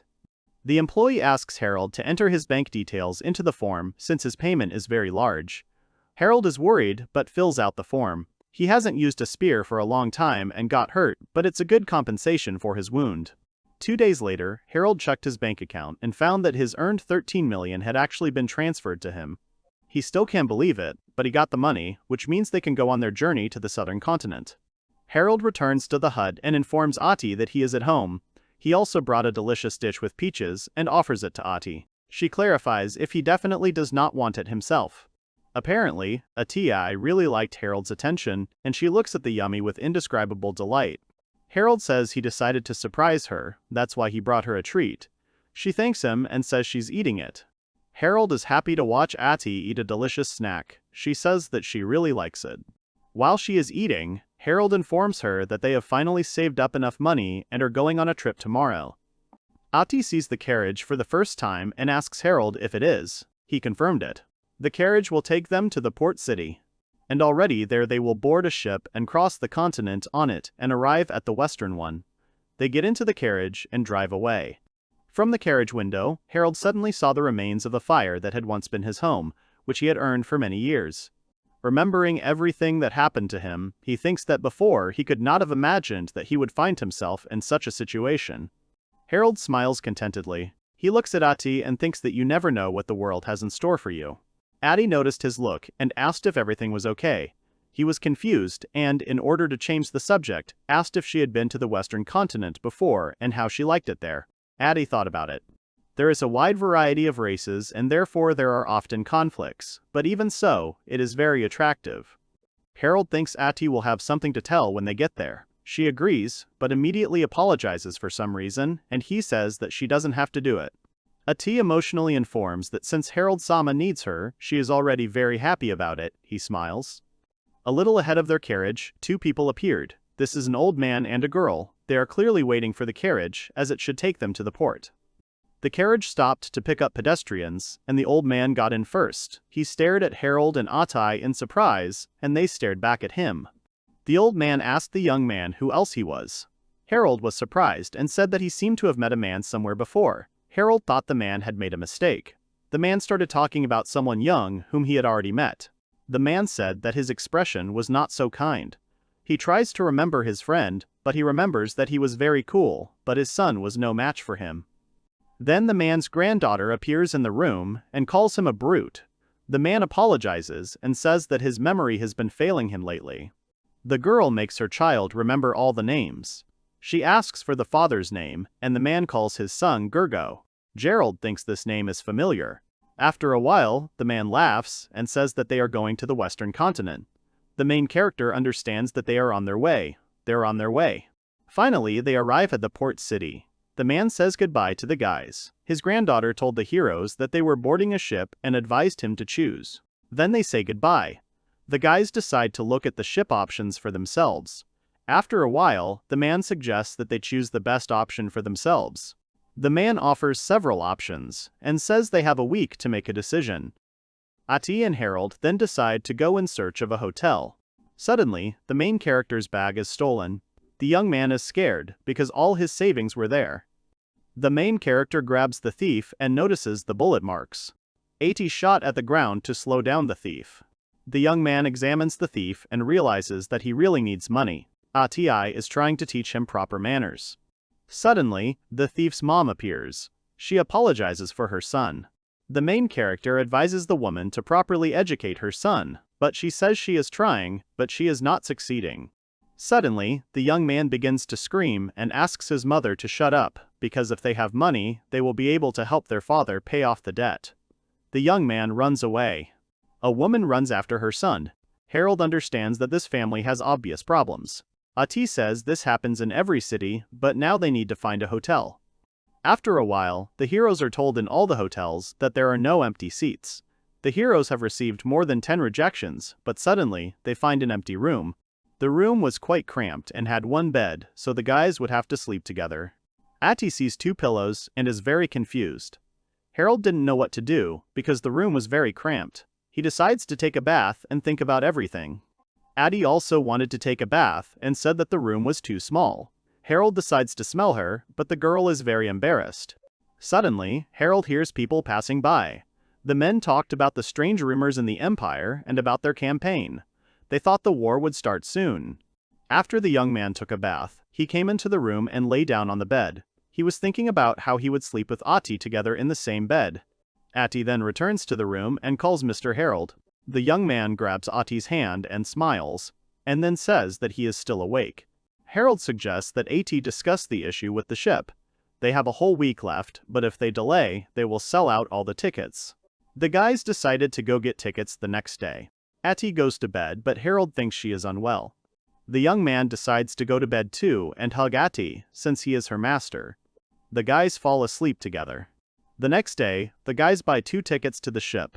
The man gives them tickets and informs them that the departure will be in 5 days at noon. Later, the guys come to the ship. The young man asks to look at the tickets of the guys and says that they are very lucky with the room and it is surprising that it has not been occupied yet. The guys come into the room and are surprised by what they saw. Atie screams with delight. The girl runs up to the window and sees a lot of fish swimming in the water. She really likes it. The young man realizes that the room is located below the water level. He understands that Atie really likes this room. He decides to walk around the ship alone. Suddenly, Cecile, whom they had recently seen, calls out to him. The girl is glad that the guys chose this ship. Harold asks Cecile where her grandfather is. The girl says he's asleep. She suggests that the young man take a walk around the ship together. A little later, the girl enjoyed a delicious meal. She decided to propose to the young man, but he refused. Suddenly, Cecile says that her grandfather liked the young man very much. He only talks to people he likes. Suddenly, Cecile pulls out his sword and points it at the young man. Harold deflects her attack, which surprises the girl very much. Harold says it's dangerous to attack so suddenly. The girl replies that if he hadn't reacted in time, she would have been able to stop this attack. The main character and the girl are standing in the alley. They have pointed their weapons at each other and are waiting for each other to strike. Cecile grins and looks directly at Harold. She asks if the guy was ready to attack, because he fought her off and did not dodge as he should have. The young man chuckles. He answers with a mysterious, "Who knows," but thinks to himself that what happened to him earlier was very dangerous. Holding the hilt of the weapon in one hand and the end of it in the other, Harold directs his gaze at the girl and thinks that she is very dexterous. Cecile holds his sword in one hand and lowers the weapon. The guy confusedly follows the girl's example and asks why she attacked him so suddenly. The girl asks, "Why?" again, and chuckles, amused by the main character's reaction to what happened. Cecile points her finger at the guy and smiles brightly with all her teeth. She explains that since her grandfather liked Harold, it means that he is strong. This answer surprises the young man. He opens his eyes and opens his mouth, looking at the girl in a puzzled way. The guy thinks that this reason for the attack is very strange. Meanwhile, the girl sheaths her sword and winks at the hero, saying that she just checked it and promises not to do it again. Not really trusting Cecile, the main character looks reproachfully, not believing her words, and asks if she promises exactly. The girl waves her hands and confirms the words of the young man so that he does not worry. The girlfriend of the main character informs that it's time to return and points her finger in the other direction. The young man looks at her with displeasure, holding his spear in his hands, and asks if it would be better then to split up so that she goes first, since he still does not trust after what happened. Turning around to face the guy, the girl smiles brightly and apologizes, repeating again that it really won't be like this anymore. She doesn't have time to finish. At one point, the characters hear someone screaming for help. They turn in the direction of the sound and see the robbers, with a malicious grin, moving away from the scene. There is a boy on the shoulder of one of them, asking for help and hitting the man's back with his hands. Standing at the very edge of the bridge, Cecile and Harold watch in amazement as, unaware of any obstacles, the criminals quickly rush away, carrying a defenseless child with them as a hostage. The little boy screams, cries, and kicks in the hands of bad people, and then Harold remembers that he had seen the child before. A memory arises in his head of how he once took the same boy by the collar of his clothes, catching him doing something. Cecile immediately runs away. The girl turns in the opposite direction from the hero and quickly runs away to catch up with the kidnappers as soon as possible. Chuckling, Harold notes to himself that his friend acts without a drop of doubt. After a few seconds, the hero also hurriedly makes a run-up and quickly runs in the same direction as Cecile, catching up with her quite quickly. The girl turns around at the loud clatter of heels from running and asks in surprise if the main character decided to help her. The guy reaches the same speed as his friend without even being out of breath. He briefly replies that it is. The girl smiles, looking at the main character. She notes that his character matches his kind face. Besides, Harold is a pretty good warrior. In short, he can be called a good guy. Frowning, the guy pouts his lips in displeasure, while the girl laughs and continues to run. The young hero stops and points his finger to the side, looking with a surprised face and cursing. The heroes quickly reach the middle of the bridge. Their gazes, full of anxiety and determination, are riveted to the pier, from which, as if foreshadowing trouble, a boat with 2 kidnappers departs, in whose hands there is a defenseless child. Harold exclaims in despair that 2 men jumped into the boat. One of them was vigorously wielding oars, while the other, holding a child on his shoulder, seemed the epitome of menace. The main character and his girlfriend are rushing to the pier, but it's too late. The boat sailed quite a distance away from them. The guy says that he and Cecile almost caught up. At the same moment, the girl shouts to the hero to sit down. Cecil is approaching the shore, clutching 2 oars tightly in his hands. With a determined look, she turns to Harold, pointing to the boat and urging him to take a seat. The guy asks if the girl is sure that she can take the boat without permission, because she is a stranger. The hero hesitates, does not think that this is a good idea, but there is no other option. The girl screams that if the boat is damaged, she will pay for the damage herself. The young man nevertheless agrees and gets into the boat. Cutting through the waves of the sea, the vehicle continues to sail after the kidnappers. The guy holds out his hand and asks Cecile to stop rowing. The main character looks out from behind one of the stones to understand the situation around. Harold sees several ships moored to the dock. There is no one around, just mountains and a couple of drifting boats.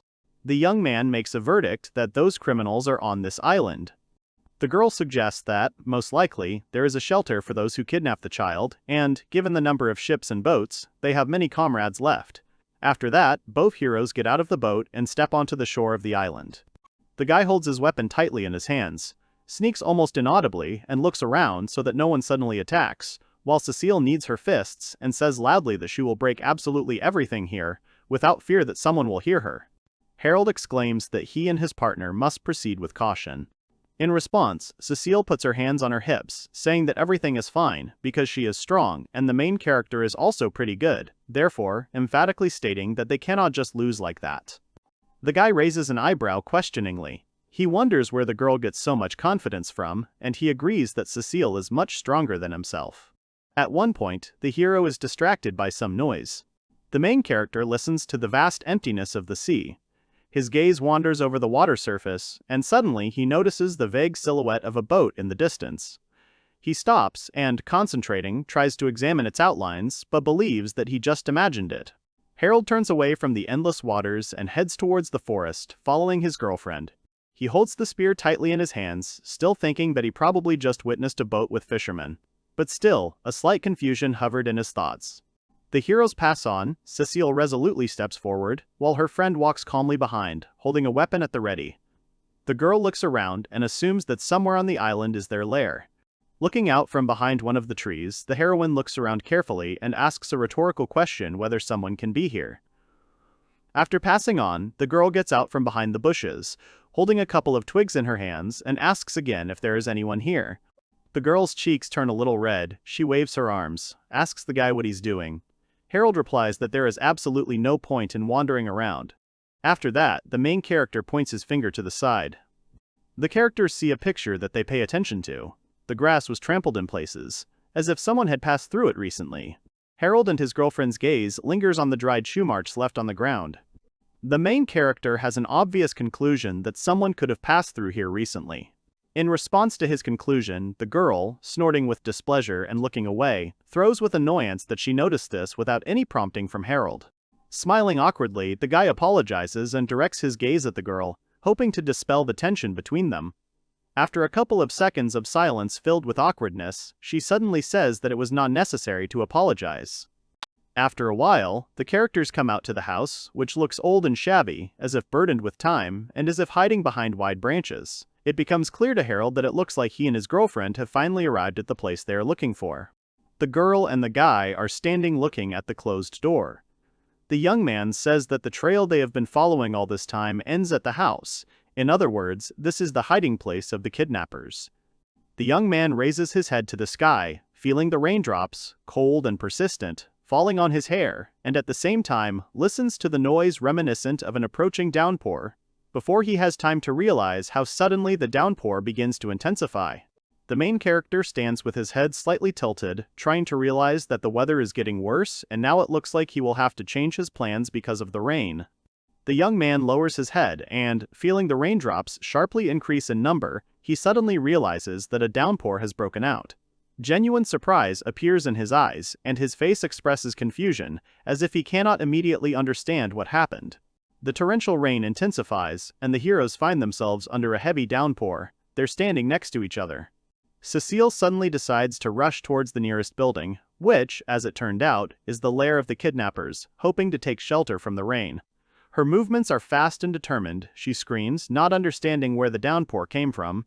The guy watches in amazement as the girl, without slowing down, quickly heads towards the building. His eyes are wide open, and he barely realizes that she has almost reached her goal. He screams, asking where she's going.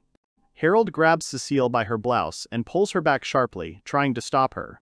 He is clearly aware that it is dangerous to go there, and his voice sounds determined when he says that they cannot go to this building. The young man says that they need to find another, more hidden entrance, and not try to break through the main one. He quickly assesses the situation, realizing that if they enter through the main entrance, they may end up right in the hands of bandits who have probably already ambushed inside. The hero asks Cecile to stop resisting and still pulls her by the collar of her shirt. The girl continues to scream and protest, saying that she will just tear everyone to shreds, and if she stays outside, she will get soaked to the skin. The guy notices a slightly open window, from which bright light is pouring through the rain. A plan quickly forms in his head, and, turning to Cecile, he suggests entering the building through it. The heroes decide to hide in barrels that they saw near the window. A young man is sitting in one of them, saying that it is necessary to assess the situation now. The girl is silent for a while. Being in one of these barrels not far from the main character, Cecile says that according to her, he and Harold are now engaged in some complete nonsense, and it would be easier to kill all the criminals than to wait for some moment. The girlfriend of the main character believes that it is unlikely that among those kidnappers that they saw there is someone really strong. The guy objects. He says that it is impossible to exclude the possibility of this, but it is better to avoid unnecessary trouble. Harold looks at the wooden wall of the barrel and says that after all, his main goal with Cecile is salvation. If necessary, he will certainly fight, but for now he asks his girlfriend to do everything strictly according to his instructions without taking liberties. Cecile exhales in displeasure and, restraining her irritation, replies that she understood him and adds that her friend is behaving just like an old grumpy grandfather. Harold just quietly asks her to shut up. It seems to him that he heard footsteps approaching from somewhere in the depths of the building. At this moment, a crowd of robbers enters the room. Their heavy footsteps and loud voices fill the room. They are arranged around a set of massive barrels randomly standing against the wall. There are heroes hiding inside two of them. One of the bandits, grinning maliciously, throws to his partner what they are going to do with the guy who dared to steal their goods. The man in the bandana looks at him with narrowed eyes and briefly replies that the thief should get what he deserves. The man decides that the best way to deal with the thief is to introduce him to the boss himself so that he can pass sentence in person. His gaze slides around the room and stops at the wooden barrels, as if something in their arrangement has attracted his attention. The guy with the hairstyle covering one eye grunts and responds with a short but expressive, "I see," fixing a tenacious gaze on his partner. He, anticipating the upcoming events, grins with an unkind smile, and concentration is red in his eyes. Meanwhile, the main character, hiding in a barrel, catches every word coming from outside. Through the noise of voices, he makes out how the man with the gang adds that the boss is not indifferent to every little thing and has long lost his humanity. The two kidnappers burst into loud, unrestrained laughter. The man in the bandana, grinning, says that he is looking forward to the moment when he hears the boy's snotty voice. The main character is trying to make sense of everything that is happening around. It seems that Mad is exactly the kidnapped child who dared to steal their goods from thugs.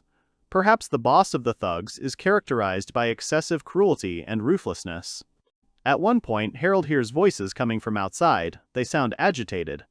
The questions he hears make him prick up his ears. At this point, the guy starts to get nervous, trying to figure out what's going on. The man in the bandana rubs his beard thoughtfully and asks where the spear came from in the first place. At this moment, the hero realizes that his weapon has been sticking out of the hole made by the sharp tip all this time. Cecile is terrified, afraid that they will now be discovered. The young man widens his eyes in surprise and tightens his grip on the gun handle. He keeps asking what the spear is doing here and who it belongs to. One of the bandits reaches for the spear to extract it, but his partner instantly stops him with a gesture. The man, with a slight strain in his voice, informs them that they have no idea who owns this weapon and adds that if they start messing with it, problems may arise. The man, who has already stretched out his hand to the spear, squints and with a wry grin, glances at the boy who stopped him with his hair on one side and expresses his agreement. Harold, hiding in a barrel, catches every word of the conversation going on outside, and his face increasingly reflects his growing anxiety and fear.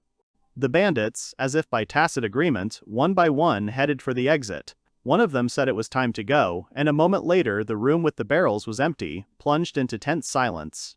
One of the departing bandits muttered suspiciously that it was strange that the spear was sticking out of the barrel. At this time, Cecile, who was hiding inside one of the barrels, felt relieved and did not even know what to say in the current situation. Harold, who was also sitting in a cramped barrel, was also relieved when the footsteps of the bandits finally subsided. Feeling the tension recede a little, he advised Cecile in an undertone, ironically, not to say anything, adding that it would be nice to think about his feelings sometimes. After getting out of their hiding places, Harold and Cecile carefully got out of the barrels, trying not to make the slightest noise, and stealthily headed for the exit, trying to leave the room while it remained empty. Harold, carefully running his hand over the rough surface, as if looking for a foothold in it, thought about how big this building was. His thoughts kept returning to the main thing. Where should they look for the kidnapped child? Around a bend, Harold suddenly came across two bandits walking side by side. He froze in surprise and was seized with instant fear.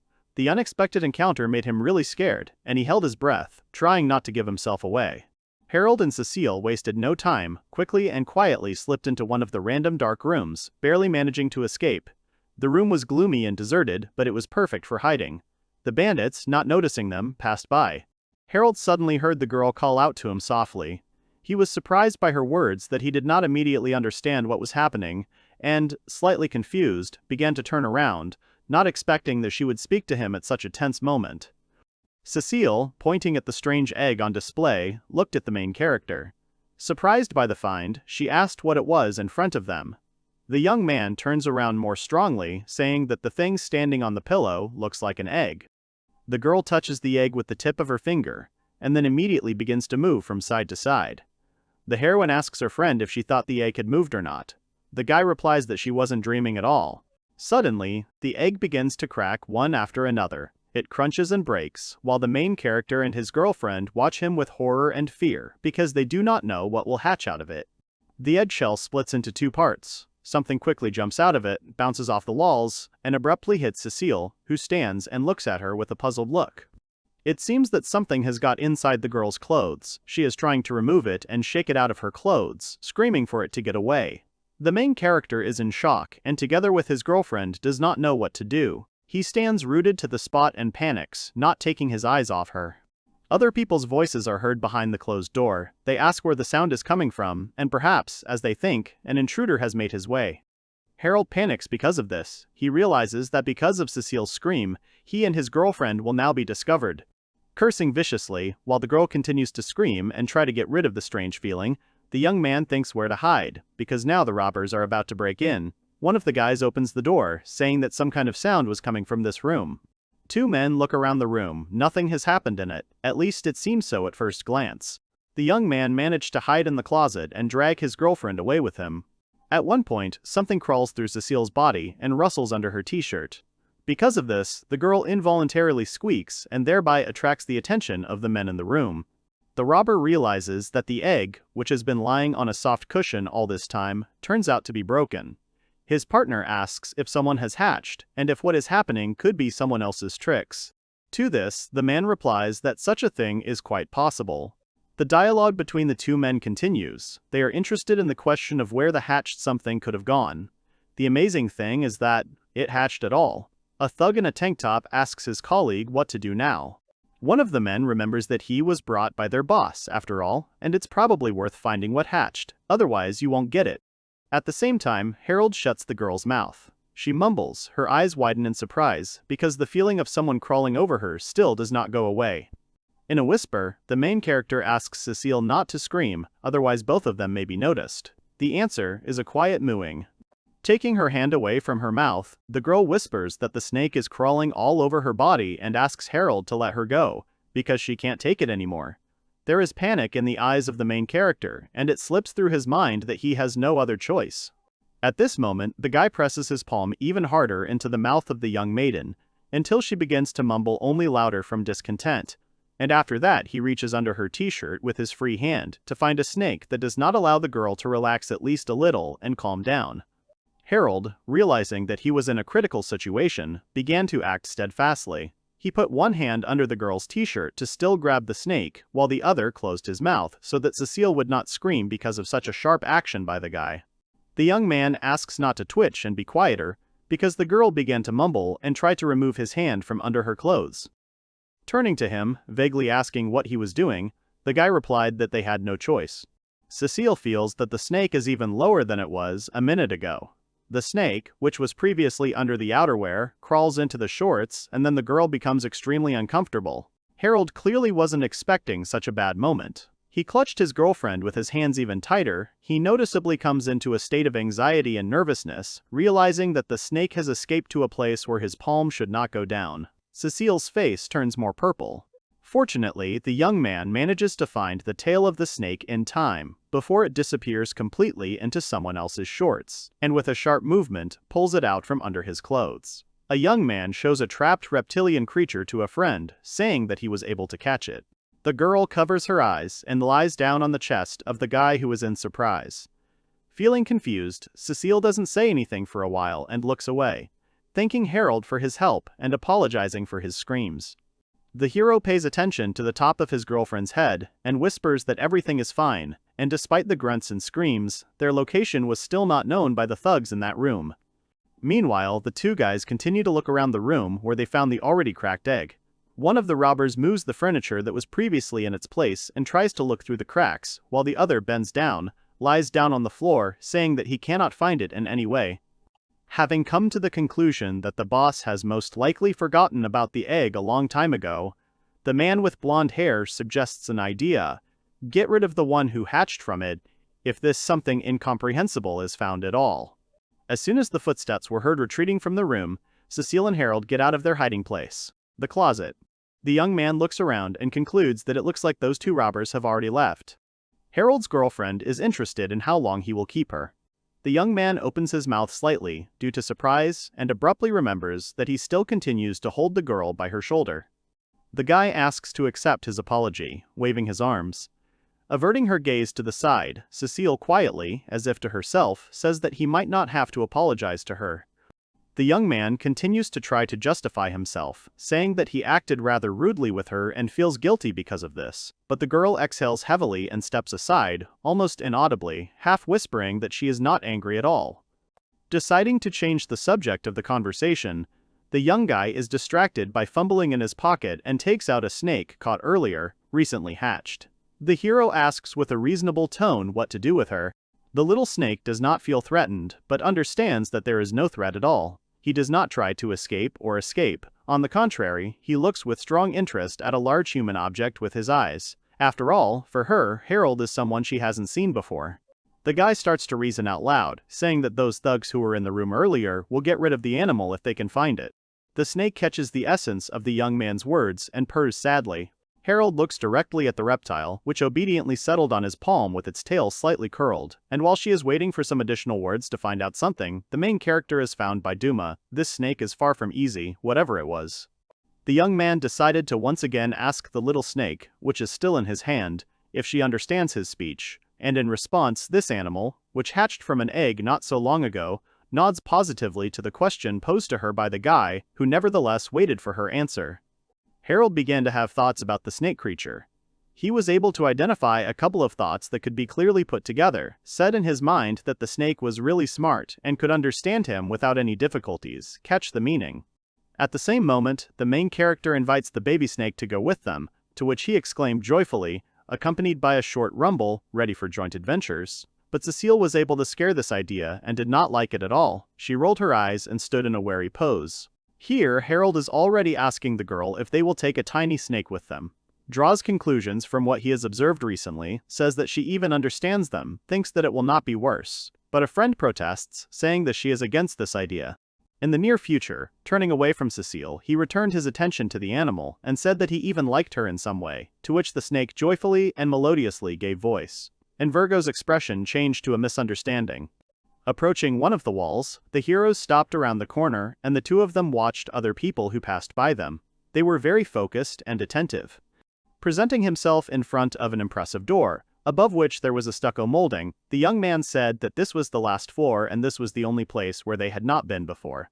Staring at the door, the heroes heard a stranger who demanded to be entertained. This voice, as it could be understood, was speaking to a young guy, as he was called a cute boy.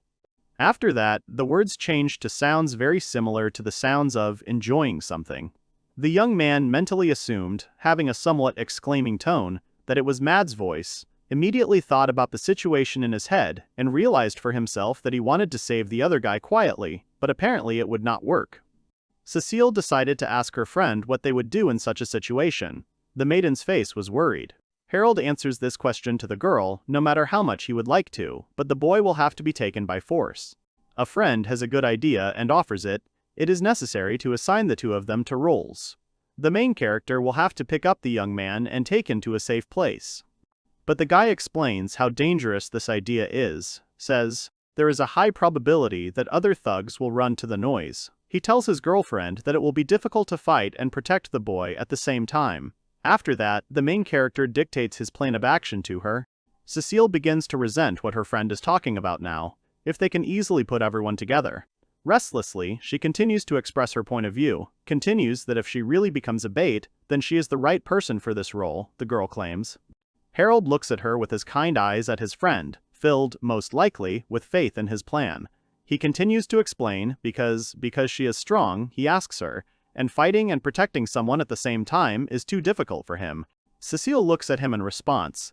The guy ends his speech with a simple, please, to which the lady turns away and is silent for a while, probably thinking about whether to agree to this scam, which a friend suggested to her.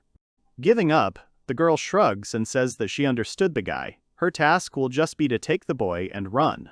The young man thanks for understanding, and now that they have a plan of action, it remains only to begin. The characters go behind a closed door, opening it, and see the picture that gives them goosebumps. They scream and freeze in place, not believing what is happening. In front of them is a monster with pointed paws and a girl's body. She sits on top of the kidnapped boy and laughs while Mad screams in fear and tries to get out. He clenches his fists and calls for help. The monster with his insane, inhuman color, eyes, without taking his eyes off, looks at the unfortunate boy, says that everything is not enough for him and requires more. At the same moment, the kidnapped man screams, closes his eyes and tries to leave, begging the nightmarish monster to stop the horror that is happening. The main character opens his eyes and realizes that Mud is being played as if he were some kind of prey. He is confused and does not quite understand what to do now. The plan was to get the boy out of the room quickly, but now everything is changing. Harold remembers the words of those two kidnappers that it's hard to call the boss a human being, and now he understands what it was about. The guy clutches a spear in his hand and argues that their boss actually turned out to be half human, half monster. The guy turns his gaze to his girlfriend, and at that moment, as if by tacit agreement, it becomes obvious to her that he wants to convey to her without even saying a word. The heroes walk deep into the room and freeze, looking at the monster with 4 eyes.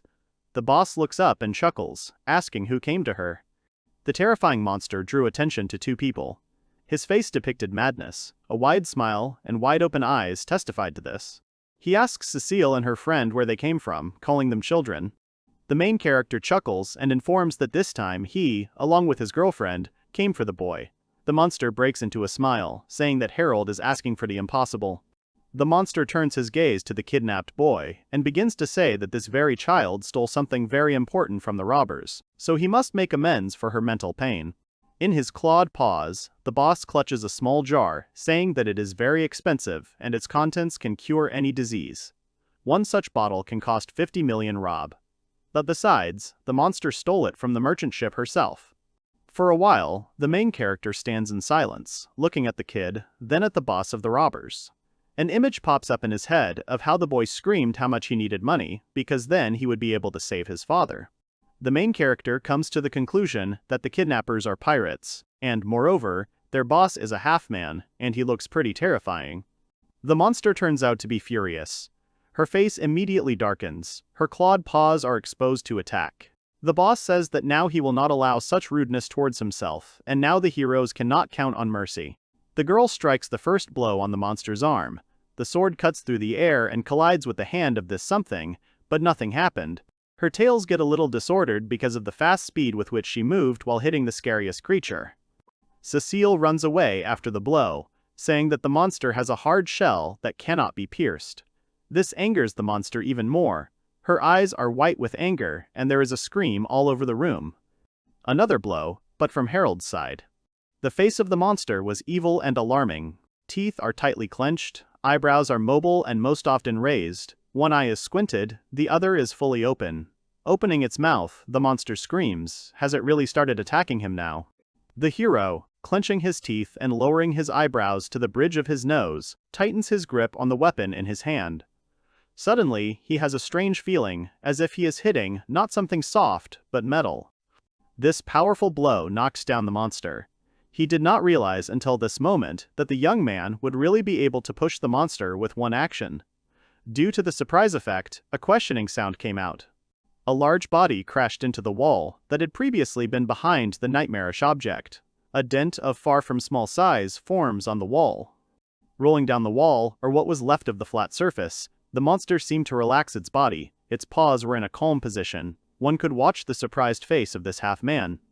Harold, looking at the terrifying creature, thought that it looked like he hadn't done any damage, but at the moment, it didn't matter to him. He still has the weapon in his hands that he used to attack something that used to keep up with the little boy. At this moment, the hero calls Cecile to help. Wasting no time, the girl reacted quickly, took off, and grabbed the boy by the waist with one hand. Noticing the bottle lying on the floor, which the monster was talking about, Cecile grabs it on the run and drags the child away with her, saying that she will take this with her. Releasing its clawed paws, the monster screams that it will finish off and gut the girl and the main character, because her fresh young prey was stolen, as well as her panacea. Angrily, the monster calls his subordinates, asking where they go at all. A whole group of robbers breaks into the room. They report that they have arrived at the place and are here. In a commanding tone, mixed with anger, he orders to catch the escaped girl, no matter what the circumstances, doing as they wish, but to bring Harold's girlfriend. The main character stays in the room and thinks that the three people who ran away will not be able to defeat Cecile in such a small number. In a dark room, led by a monster boss on spider legs, there is a whole crowd of subordinate robbers. They are all clearly not in a good mood, and Harold stands alone against all of them. The monster gives a clear order to finish off the guy, and immediately all the bandits rush and attack the young man. He tightens his grip on his weapon and thinks about what to do now. Three robbers attack the boy. One is clutching a saber in his hand, the other two are about to attack with bare fists. The man swings and backhands the main character, but he manages to jump back and dodge the blow with a frightened cry. Without wasting a second, Harold kicks the robber in the stomach with all his might while the rest of the room is watching. The man flies off into the arms of his partners and squints from an unpleasant pain in the abdominal area.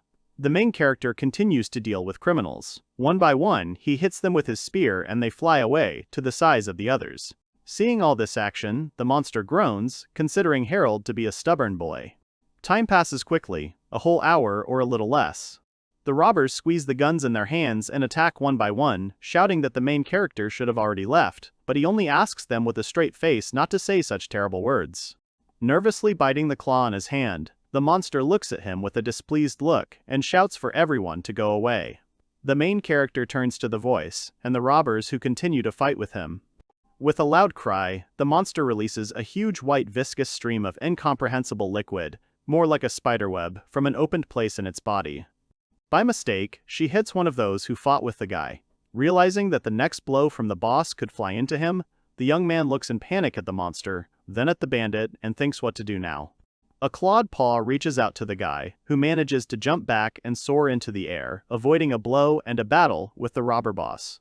Right now, the young man is not in a position to attack back.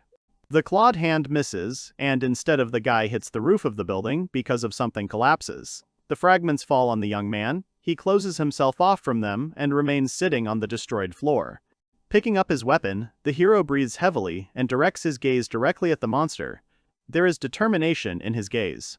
The boss mocks the guy and asks where his fuse has gone, because he doesn't look very good right now. Chuckling, the main character, despite his fatigue, manages to quip and thank the boss for holding back. Of course, there was no sincerity in this. Breathing heavily, Harold directs his gaze at the enemy, clutching a weapon in his hands. He thinks that he could easily deal with her with the power of the spear. But after that he will simply fall down, and even if he defeats the monster, her minions will remain. A shrill scream breaks out of the young man's thoughts. He turns to look at him and opens his eyes wide in horror, watching what is happening. The robber who got the liquid screams in pain, because it corrodes his skin and face. It just drips off him. Perhaps the liquid was toxic and poisonous, and this makes the young man even more afraid of the consequences. Taking advantage of the moment, the boss again releases copious amounts of liquid to hit the main character. But he manages to dodge at the last moment, and she does not touch him. A mysterious silhouette silently watches everything that is happening from a high mountain, hiding in the shadows as if the very air around him has become opaque. Its outlines are blurred and indistinct. The young man was almost exhausted. His body is trembling slightly, his hands are no longer holding the weapon so tightly, and realizing this, the spider boss grins, because the hero does not have much left. The guy thinks he's bought enough time. He doesn't have the strength anymore, and he's not in a position to fight right now. He already understands what he wants to do. Despite the robbers surrounding him, the main character turns around with a sharp movement and quickly runs to the open door, to the exit, but suddenly slips on parts of the spilled liquid and realizes with horror that he is going to fall. Harold hits his face on the cold ground and leans on his hands to stand up.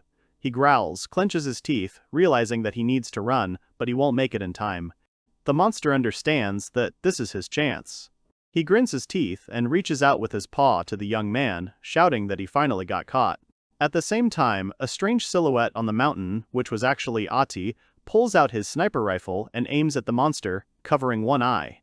A magical stream gathers around the girl. Taking aim, she pulls the trigger and moves slightly to the side due to the recoil. The bullet tears through the air, swiftly flies straight at the target. The boss is already celebrating his victory, preparing to deliver the last blow, when suddenly he feels a bullet piercing her body. With a cry, the monster spreads its arms to the sides and screams, distracting itself from its prey. After the silver bullet hit the monster, smoke began to rise from the monster in all directions, rising skyward. The terrifying creature was stunned, its mouth remained open, and its eyes were black as coal. At the same time, this shell of a disgusting entity began to fall apart in pieces, forming a pile of its body parts. The trunk broke in half. The large belly turned into incomprehensible remains from behind. There was nothing left of his arms but his shoulders. The monster's servants opened their mouths because of such a surprisingly quick victory over their boss. Not knowing how this could happen to their boss, the men begin to assume that the boss could have been struck by lightning. They are upset about this, because victory was just around the corner. Fearing that no one else would be able to save them, the robbers felt that now they could not win at all, and decided to cowardly escape. Harold, on the other hand, silently watched this picture from the side due to shock. Getting up from the floor and turning in the other direction, the young man saw his maid Atie, which amazed him. A friend stood with an unusual gun in her hands and looked straight at him. Her gaze was filled with determination. The moment the guy went outside, the long-haired girl ran to hug her master.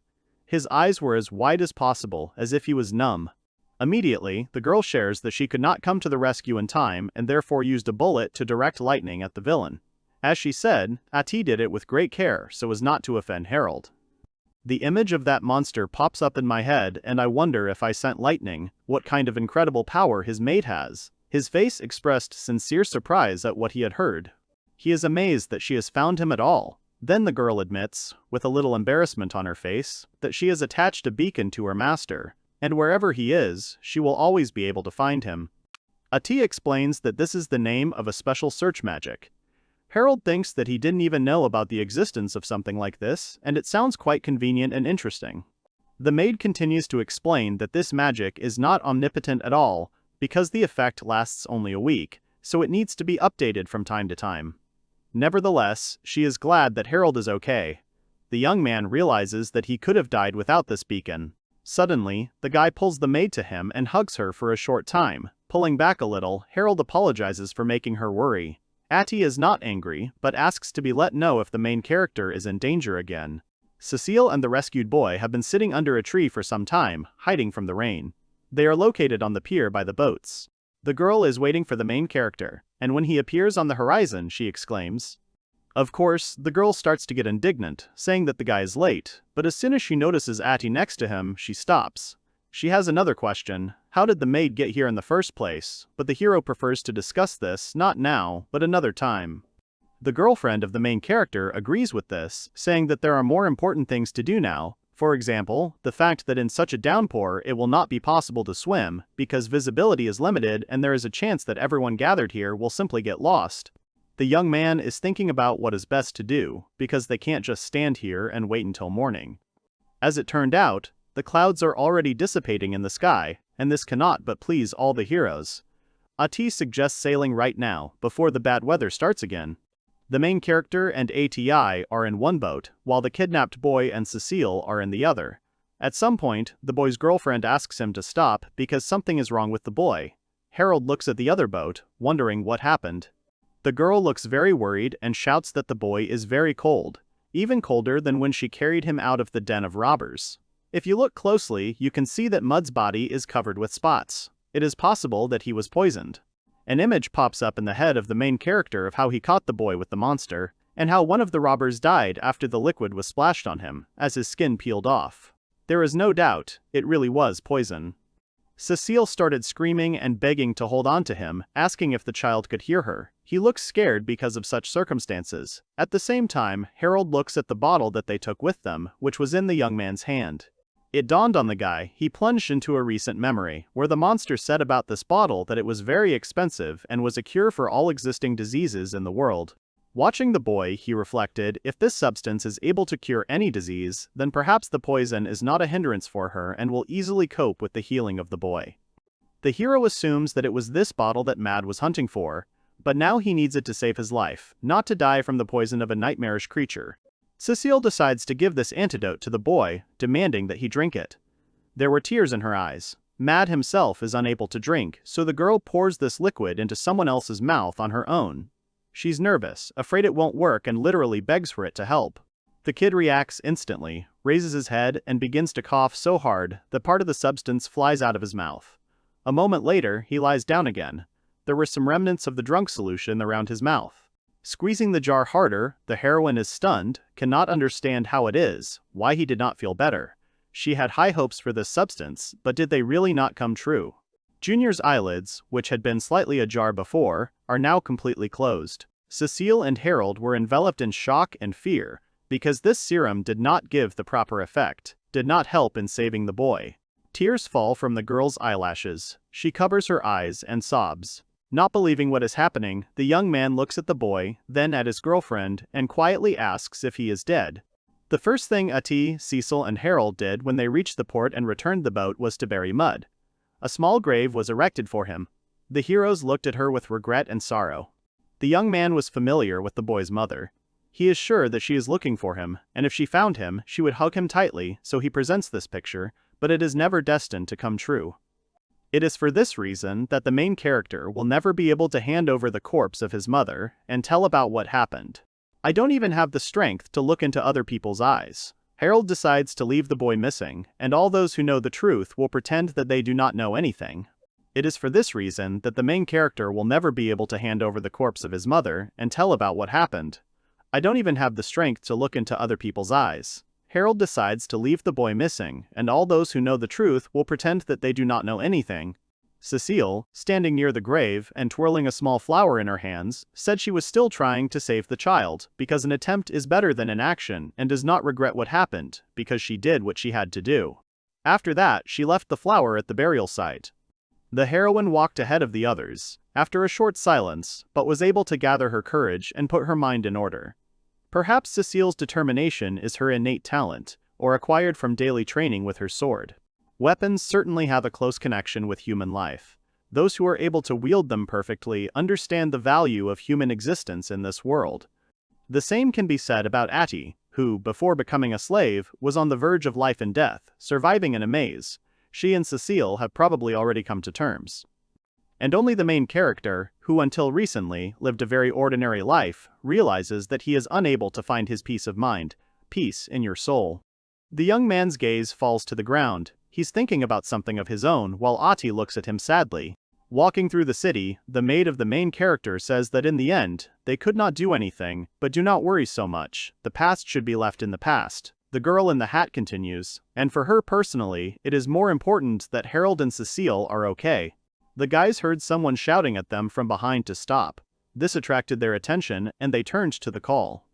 The characters notice Maeda's mother. She looked very worried. The woman looks at the main character for a while, and he realizes that now he will have to lie, looking at his mother's face.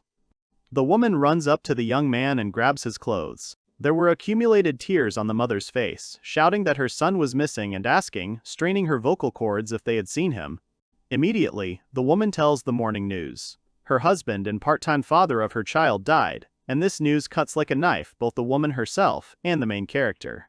According to her, the man wanted to see his son Moete before he died. The boy's mother is choking with tears, and Harold can't even get a word out of himself, watching the hysteria in silence. The woman falls on her knees in front of the young man out of impotence, saying that the man wanted so much to stroke Maeda's head, pat his hair. He thinks about how the little guy wanted to save his father. But in the end, Mad himself lost his life, and his father, without waiting for help, died. Harold sees his guilt in this, believing that if he had acted more quickly and confidently, he would have been able to help both Mud and his father. The main character's maid is also silent and does not say anything. The young man turns his gaze to her, thinking that Moete was poisoned, and his father simply did not have time, and, most likely, regardless of his actions, everything would have ended just as tragically. The woman rises from her knees and apologizes for losing her temper. She quietly says that she will continue to look for Moete. She must find her, because she has no one else but her son.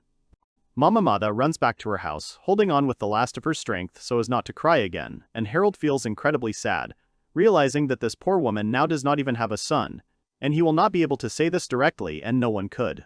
Several days pass like this. The young man sits on the bed and thinks about the events that have happened during this time. There was nothing particularly significant. The guy showed Atie a snake, she looked at it in surprise, and so they were able to come up with a name together. According to the guy himself, only this moment is worth mentioning. Getting out of bed, the young man looks out the window, thinking, is this really how the last night on the northeastern continent will pass? The young man looks at his own reflection in the dark, thinking that he has begun to come to terms with what happened to him over time. Remembering the small grave that he and his friends built for Mud, Harold thinks that this is just one of the unfortunate stories that has nothing to do with him, and usually this happens quite often. Another unpleasant thought arises in the hero's head. Since the death of other people is not uncommon, does this mean that sooner or later he will end up in the same way? The young man imagines all possible events of how his death could have happened. For example, when his house burned down. What if he had been asleep and burned with him then, or during a boss fight? Maybe Atie wouldn't have made it in time at the last second. Seeing the main character standing and thinking about something, the maid opens the door slightly and goes deeper into the room. The girl walks into the room and calls Harold by name. She anxiously asks what happened. A guy turns around at someone else's voice. His face expresses fear caused by his own thoughts. Touching his own head, the young man says that nothing like that happened. He doesn't want to share his thoughts and stuff someone else's head with it. Still with the same concern, the maid says that he looks completely unhealthy and sees how bad the main character is. He doesn't say anything and just squeezes his mouth into a thin strip. The guy repeats that nothing happened, but does not have time to finish, when suddenly his eyes widen in surprise. The girl pulls the main character by the head and sharply digs her lips into someone else's. Harold stands there, taken aback for a few seconds, and does not respond to the kiss. Nevertheless, breaking the kiss and stretching a thread of saliva between the tongues, the guy asks what Atie is doing, looks at her with surprised eyes while she holds the guy by the neck. The maid replies that if something is gnawing at a man very much, then at this moment it is better for him to just love a woman and then it will get better. She had heard that this was the surest way. Throwing off her clothes, the girl, although embarrassed, tells the guy that everything is now at his disposal and he can do with her what he wants. The young man freezes for some time, as if rooted to the spot, but then swallows the viscous saliva and says that, most likely, the maid is right. Abruptly, the main character knocks the unsuspecting girl onto the bed, saying that he will not stop even if she asks him to stop, because she herself said that Harold can do whatever he wants with her. Atie exhales, raggedly, saying that she is ready for everything. The young man looks at her eyes, then at her lips, and leans closer. Harold pulls the girl into a long and wet kiss, not letting her pull away. Atie mumbles into the mouth of the main character, but does not try to crawl away. She likes what's happening now. The guy breaks the kiss and immediately grabs the curvy forms of the elf with his palm, squeezing them tightly. He plays with his fingers, moving from side to side, while the girl puts her palm to her mouth, muffling the sounds. Continuing to play with the beads, the young man licks them and pushes them into his mouth, pinning the girl to the bed. She screams, but no longer from pain, but from the pleasure she has experienced. Pulling away, the hero hovers over Atie and asks her to relax, being ready to take further actions. The girl closes her eyes, saying that she will try. With one sharp movement, the guy fills his insides, causing the elf to scream. The young man immediately sets a frenzied pace, from which moans, screams, and slaps echo throughout the room. The girl grabs the soft sheets with her palm while the hero asks her forgiveness for his intemperance. The main character grabs the elf by the hands and pulls her towards him so that she comes into contact with him even more and closer. Atie is crying, hot moisture dripping from her eyes and saliva from her mouth. She is choking on her own tears and pleasure. When it's all over, Harold begins to blame himself for what happened. The elf sleeps next to her, tired after a hard night, and the young man argues that he can justify himself by saying that Atie offered herself, but it's worth looking at the facts in the face and everything turns out to be completely wrong. The young man acted like a real monster, used her phrase as a shield, and pounced like a wild beast on a defenseless little victim. The girl was really worried about the main character, and, perhaps, did not even expect that he would do this to her. However, she had no choice. The elf is still wearing the slave's collar. If he sees her actions as resisting the master's orders, then she will simply die. The young man looks at the sleeping girl, thinking that he really wanted Atie, and not only the matter of carnal pleasures. Exhaling loudly, the guy decides that he should cool his head a little while the elf is resting. The ship, like a huge bird, cut through the restless waves that thundered against its sides. The sky above him, covered with thick gray clouds, seemed as harsh and unforgiving as the sea. Inside, a guy was sitting on a wooden bench on the deck. His face was haggard, his eyes were tired, and he was nervously fiddling with his temples. The guy's sigh broke the silence, thick and lingering. I remembered my nighttime pastime, although I went out to wander around the ship and cool my head, but it didn't help. Obscene things come to mind anyway. Then someone calls out to him and calls him a boy. He is definitely glad to see the main character. The young man greets the man and falls into his thoughts. This is Cecile's grandfather, and I think his name was Valen. An elderly man sits down next to Harold, but he does not understand why he sat down with him. Noticing a strange look, the grandfather of a friend asked not to look like that, explaining his behavior by a desire to talk. There was silence in the cabin, but Valen unceremoniously broke it with his words of gratitude to the boy. The young man does not understand what he is being thanked for, and therefore asks again. The old man explains that this is a thank you for taking care of Cecile. The young man does not answer anything, just looks at the guest in the cabin. A memory comes to mind when the girl grabbed the child and rushed out of the building with Mad. The hero did not think that Cecile would share his adventures with his grandfather, but Harold said that he should not thank him because he did not do anything special. And still he expresses his gratitude to the guy because Cecile is his granddaughter. The main character continues to insist on his own, saying that his girlfriend is even stronger than him and would be able to cope with everything on her own. But Valen makes his speech, saying, "It doesn't matter if you are strong or weak, winner or loser, it's completely different. Now it's another question, whether a person survived or fell. When life hangs in the balance, it all loses its meaning." The old man continues to say that the girl always rushes headlong, to which the hero agrees with him, not out loud.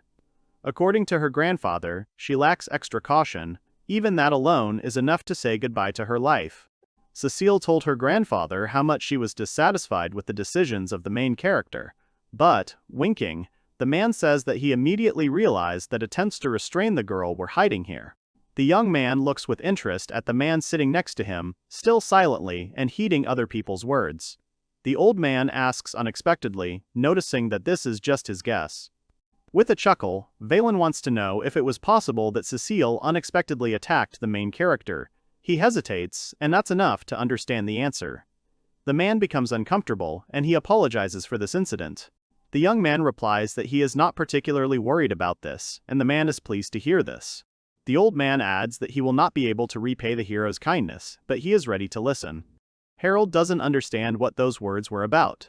The man notes that when he called out to the guy, it seemed that something was gnawing at him. The main character looks away and quietly says that now he would like to cool his head. The old man knew that in this case he could help the young blood to distract itself. He goes on deck with Gur. Surrounded by a crowd, Valen and Harold are going to fight. The guy has a spear in his hands, Valen has a sword. The assembled sailors ask if a fight is really planned. Some of them notice that they are holding a wooden sword and spear. The girls on the deck are looking scared, and the boys are hungry for a spectacle. The young man himself does not understand how the conversation in the cabin turned into this, but still gets into a fighting stance. The old man chuckles, saying that if a guy wants to drive his thoughts away, then a fight is the best option. Harold is pale, and the blood needs to be dispersed.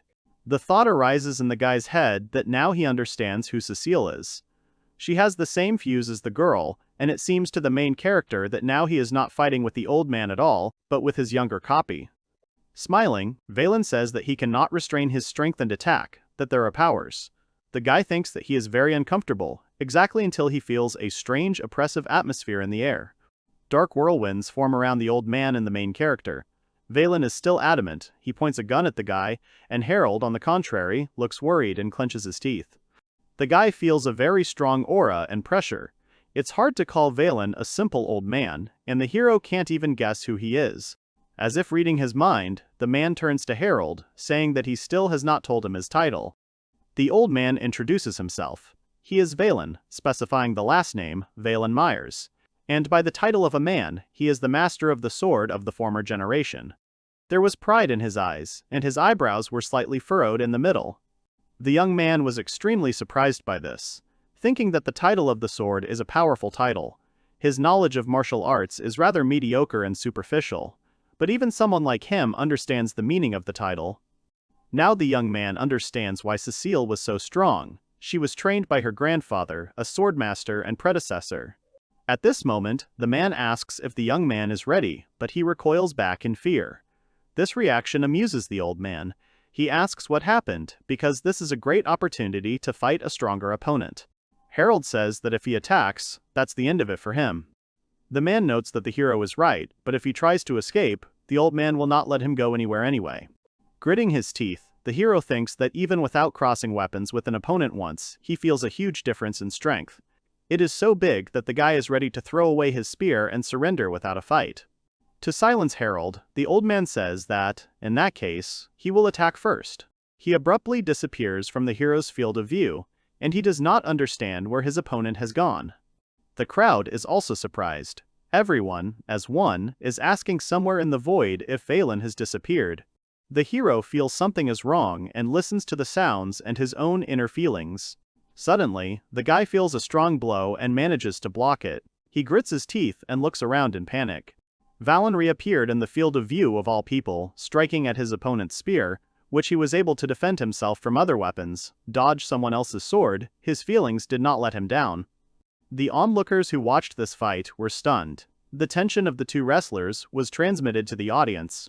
The man chuckles, saying that it turned out pretty well and it doesn't look like the main character saw him. The young man replies, more confidently, that it is. He didn't see anything.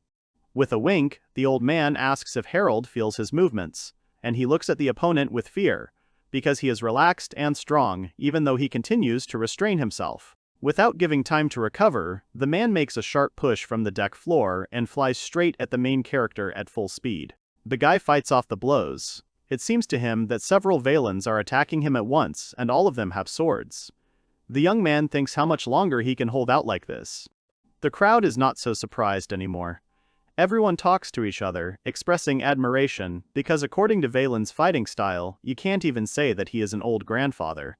The hero collapsed on the floor from fatigue. He breathes heavily and closes his eyes, thinking that he only had enough for a couple of minutes. Next to him, he hears a voice, more mocking and asking if the guy has cooled down now. The man does not hold any grudge against the boy at all and holds out his hand to him. The young man squints at the old man and says that it seems that yes, he has finally cooled down. Harold is standing on the deck, his gaze directed at the sky. He thinks that Valen was right, and he really felt better, but he doesn't understand if it's because he was tired and that he was beaten properly. Feeling better, the young man decided to apologize to Atie. You should not always walk with guilt under your soul and invest to the maximum, because it will be best for everyone. The young man thanks the old man, saying that everything is fine now. Chuckling, the man is glad to hear this, and says that hardships are ubiquitous for people. The man gets closer to the main character, saying that he has been through a lot himself. He made important decisions, goes through hardships and doubts. Even the old man tore out his title with his teeth, having gone through many difficulties on his own. Valen continues to say that there are people who claim that they have learned the truth, but this is nothing more than the nonsense of those who turn a blind eye to the hardships of life. The hero asks what could have burdened such a strong man. The old man does not look at the guy. He says that even now he is not devoid of hardships. For example, his escape becomes one of long thoughts and food for thought. Harold doesn't understand what the man is talking about, so he asks again. With a calm face, the old man says that in the near future a war will break out on the northeastern continent and the Empire will do everything to cover the mainland. Valen escaped from the Empire. And all this was in order to protect his precious granddaughter. After painful decisions, the old man made just such a choice. Valen shares with the young man that, having his title of Swordmaster of the former generation, he still receives various kinds of information about the Empire that he had previously decided to leave.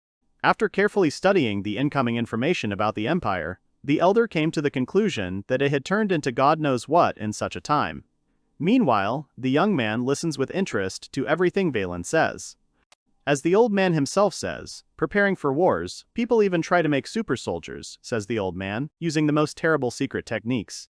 They are conducting experiments to merge ordinary people and scary monsters from the maze. Harold wondered what kind of fusion of man and monster. The image of the nightmarish creature that poisoned Mud immediately comes to mind. But as it turned out, Cecile was telling her grandfather that she and the main character were fighting against a human-like monster. Most likely, this creation is the work of the Empire. That monster somehow managed to escape, and then he resorted to theft and robbery. It is likely that the Empire releases its creatures from the maze, but it is rare for them to escape on their own. The man realizes that most monsters are just really cruel creatures. Their strength is rather dubious. Thoughtfully touching his beard, he paused in his story. Such words cause confusion for the main character. He thinks the old man is talking, as if Harold's life and Cecile's life in that battle were worthless at all, as if they were far from death.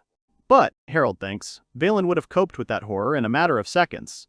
But anyway, things are even worse on the northeast continent than they seemed, and most likely we need to hurry up and leave it as quickly as possible. The man continues to say that he must protect his granddaughter from a war during which anything can happen. It was for the sake of Cecile that Valen gave up all his friends and acquaintances. It was a difficult decision for the old man, and he is still burdened with doubts whether he really did the right thing then. The guy thinks about everything he's heard. You can't tell from Valen that he is burdened with such a heavy burden. The conclusion suggests itself. It looks like he just accepted everything. Standing on the deck, Harold thinks that perhaps heavy thoughts and a desire to cool his head are actually not so bad. So he continues to stand silently, gazing out at the endless sea. The action is transferred to the lower part of the ship, to the cabins. The young man stands at one of the doors, walks from side to side and crumples, holding a recently received ring in his hand. Earlier, Harold had gone down to the trading floor of the ship. He looked at various jars and jars until his attention was attracted by the silver clay in one of them.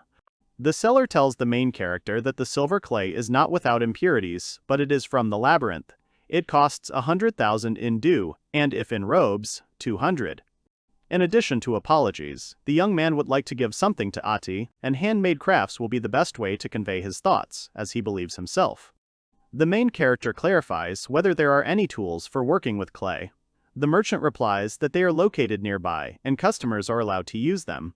The boy in the cap asks if he will work with clay, if the main character is familiar with the manufacture, and he calmly replies that he is, because he was a silversmith for 15 years after all. This statement surprises the merchant.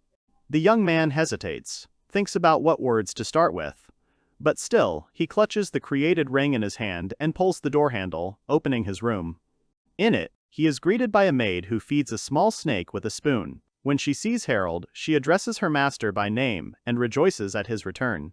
The young man becomes a little uncomfortable. He looks away and asks what the elf is doing. She replies that she feeds the echidna. That's the name of the little snake now.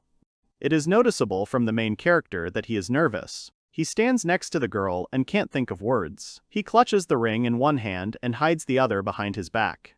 The girl asks if everything is okay. Harold says he would like to apologize for what happened yesterday, and Atie doesn't quite understand why, because nothing happened. The young man quietly says that these apologies are for what he did. After all, he literally attacked a defenseless girl, hiding behind someone else's approval, and as his apology, he decides to make a small gift. Gently taking the elf's hand, the main character puts a ring on her ring finger. She stretches out her hand and examines the silver ring, noting that the work is beautiful and asks if the guy bought it for her.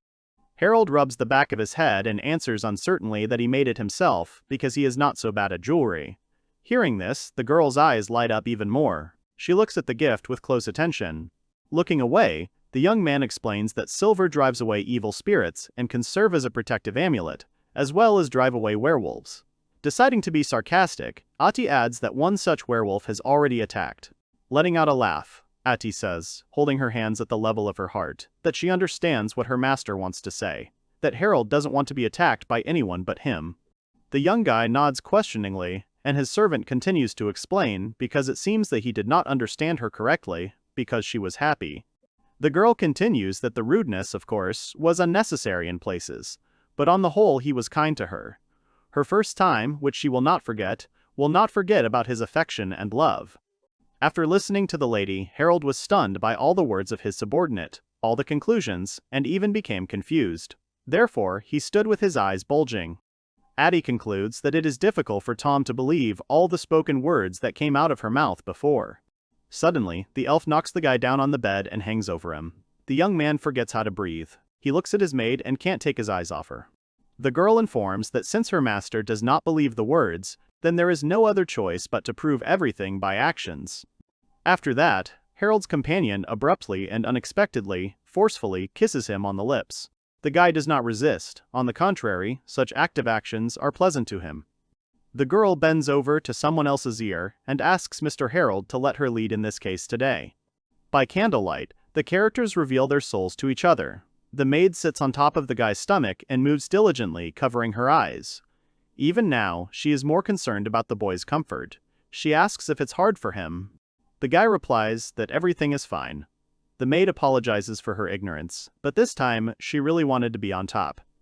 For the most part, this was intended to make it clear to Harold that Atie was with him of her own free will, no one forced her. That's what the girl herself wants to think, but she feels as if she's forcing the guy to do it, and the thoughts won't let her go, as well as the feeling of her own pleasure now. Atie apologizes to her master, she can no longer hold back, and the young man himself succumbs. The whole room is filled with the creaking of the bed and the screams of pleasure of the girl. Seeing this whole picture, Echidna becomes embarrassed, so she quickly crawls away, leaving the main character and the girl alone with each other. After a while, the commander of the ship informs that the entire crew will stop at the nearest island for 5 days to replenish supplies. Having found a place to dock, the ship stops and all those present on the ship can descend into the city using the lowered ladders. The main character suggests to the girl, since there is such an opportunity, to walk around the city because maybe they will find something interesting. The elf agrees with this statement, because there are not so few people here. Something is definitely going to happen. A girl and a young man walk around the city together, noting that the atmosphere here is the same as in the departure port. But if it were a military port, there would obviously be a lot of differences. The guy asks again which military port he is talking about. Atie says that perhaps during the trip there will be an opportunity to look into one of these. The atmosphere there, according to the maid, is completely different, and may surprise the main character. The girl explains that in such places everything is more strict and not so noisy. Soldiers are walking on the streets. The young man says that it all sounds scary, but the heroine adds that, thanks to them, the city is unsafe. Each place has its own character. Harold does not fully understand what the girl meant and therefore asks her again. She is embarrassed to answer, but since the gentleman asks, she will have to. Atie says that there can be a lot of brothels in such a place, and, unfortunately, there are often skirmishes on this basis. It happens that this is because most of the soldiers are mostly male. This can lead to a deterioration in family relations, or someone can pick up an incomprehensible infection, which promises a considerable number of patients and other problems. Therefore, the elf asks the guy to be careful not to get infected with something dangerous. After all, he is a man, and, according to the girl, he will want to visit one of these establishments. Atie shows how nervous she is. The guy, with a soft smile on his lips, says that he is not interested in this kind of joy, because he has Atie. The girl immediately blushes like a tomato. The young man now realizes what he said himself, blushes no less after that, and the elf cannot get rid of her master's words and her thoughts. To change the subject, she tells the guy that she wishes him only the best. The characters walk around the port city together. They look at the boat standing by the shore, reach the fountain in the main square, and then to the bench where they are going to sit down. Sitting next to each other, the elf says that she is now calm. Harold doesn't understand what it is about yet. Here, the elf decided to share her revelations. She really loved her master with all her heart. Moreover, having gathered her courage, the girl later confirmed this not only in words. Perhaps Atie would have resisted if the young man had done this on the first day of purchase. She would not have liked this behavior. She tells all this, nervously clenching her hands into fists.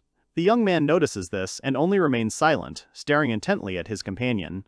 Hearing the words of the elf, the main character was a little worried, because there could have been another outcome. His actions could have led the girl to her own death due to disobeying her own master. Harold remembered the question Atie was asking now. Looking at her, how long ago she had realized this. The girl turned her attention to the guy, rounding her cute and big eyes. The lady gives her answer that from that very first kiss, every day she realized it more and more. The guy did not show aggression towards her, a dark elf who faces many dangers on the northeastern continent. He treated her like an ordinary simple girl, which attracted her even more. The guy remembers that the elf still has a collar around her neck and stretches out her hands to him, saying that now there is no need for it. The girl asks what the main character is talking about, not about the collar. He replies that it is, though he does not know how to remove it. The elf says that she does not want to take it off, as this is proof of her belonging to the main character. A smile lights up her face. She doesn't seem to feel like a servant in him at all. The main character recalls the recent words of the elf that the collar is proof that she belongs to him, and thinks that on the contrary, he wanted to see the girl without him. Stopping at the pier, the young man looks up and sees a large cruise ship, which he noticed in the previous port. The main character realizes that most likely he has left the northeastern continent, and the image of a girl pops up in his head. The girl notices that something is wrong with Harold, asks what is the matter, but he shrugs it off, not paying attention. The next day, the young man tries to train the snake, throws her a stick, and orders her to take it. The echidna quickly crawls away and catches the stick in flight, after which it drags it back to Harold. The girl looks at how the young man trains a small pet. The hero asks if Atie wants to try it. She picks up a wand. At one point, a small letter is placed under the door of the heroes. The young man picks it up, reading that he and Atie are invited to visit the night bazaar. The young man understands that yesterday he did not find any remarkable places with his companion, so he is not sure that he can be surprised by something. Turning to the girl, he asks if it's worth going, and she agrees. The main character notices that there are a lot of people in the bazaar, thinks that it's about advertising, but the maid thinks that's not the only reason. The guy notices how many gambling establishments are in the bazaar. Everyone plays cards, poker, and slot machines. Harold thinks that this island is a transshipment point for ships, which is why such establishments are so popular here. Cecile is playing at one of the tables with a couple of men. Other players are against her, thinking that she is cheating, but she replies that she is just very sharp-sighted. On the street, the heroes hear a familiar voice, realizing that it belongs to Cecile. Harold thinks that the main thing is that her grandfather does not catch her doing this. At first glance, it may seem that the grandfather of the protagonist's girlfriend is a simple man, but in fact, a gambling man. The guy thinks what will happen if he finds out that his granddaughter is gambling. The young man decides that this is too much and it is better to pretend that he did not hear anything. The maid agrees with him. The guy suggests continuing to walk around the night bazaar and enjoy the beautiful views of the streets. In the morning, Harold trains the snake again. It wraps around his body and then ends up on his head. The guy throws his arms out to the sides, and Atie claps her hands, being amazed by what she saw. The hero thinks that the echidna is getting bigger every day. The snake is not able to shed its skin, so how does it grow? Harold remembers that this egg was found on a half-human, so it's not surprising that it might not be a snake at all. Suddenly, the heroes hear a shrill scream outside the door. A woman's voice asks her grandfather to let her go. Opening the door, the young man asks what kind of screams they are, and at the same moment sees a man dragging his granddaughter Cecile after him. The old man is angry. He could not imagine that his granddaughter was interested in gambling. Cecile tries to justify that it was just a prank. Moreover, she did not lose, but won. The girl brags that she had the dice in the palm of her hand. She saw through the cards, so the games became win-win. It makes a man very angry. He slaps his granddaughter on soft buns, asking why she uses swordsmanship at all. The characters look at this whole picture and say nothing. Harold's friend asks for help because she is in pain. But the guy just shrugs, deciding that it's not worth interfering. The execution of the protagonist's girlfriend continues. She screams shrilly. Atie says that she even feels a little sorry for Cecile, but the young man says that she knew the consequences of her act. The maid grudgingly adds that his master's girlfriend called him by name. She's a little sulky about it. This is noticed by the main character, while not understanding the reason for what is happening. The young man pokes the elf on the cheek while she is complaining, and says that she is very cute. Atie is embarrassed. Her cheeks are blushing. The action moves on to the tavern. Two men are discussing the recent events of the morning, the fire that occurred. One of them says that the house burned down completely, and the neighboring ones remained half-burned. Harold hears all this and turns around, looking nervously. The main character thinks that, no matter how sad it is, he understands the feeling of loss of home and a sense of despair, because he himself has experienced similar events. The guy wonders if the fire was the result of negligent handling of fire, or if it was pyromania. After that, he stops, deciding that there is no point in thinking about it. He will leave the island tomorrow, and local problems do not concern him. After the meal, Atie and Harold stroll through the streets, wondering if their next stop will be the Western continent. The maid suggests that perhaps they will have another transit point. Suddenly, in an alley, a young man meets his girlfriend. She exclaims in surprise, noticing the hero, and then looks at him with displeasure.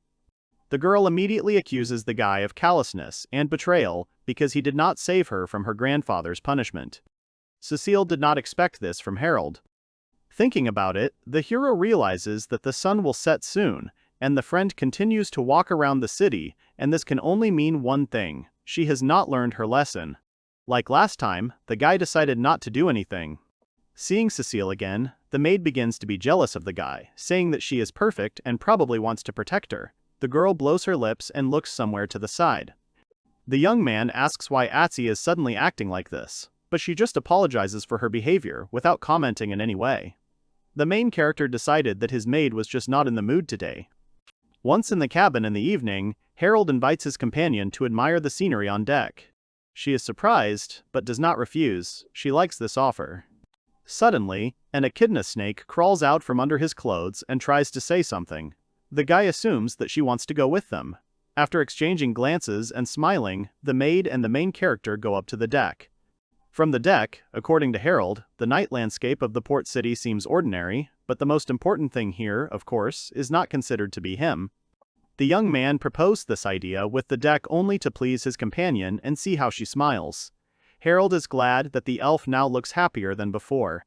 A young man and an elf girl stood on the deck and enjoyed the scenery of the night city stretching out in front of them. The guy turned to Atie and asked with a smile on his face if they could return home. She smiled back and said she agreed with that. Turning away from the railing located at the end of the deck, the couple walked towards the place where they stopped. The girl was holding her hat, protecting it from the wind, and at that moment the young man noticed something familiar nearby. Harold's attention was attracted by a recent acquaintance of a man who stood not far from them, arms folded, confidently looking into the distance. The girl also recognized him and thought about him questioningly.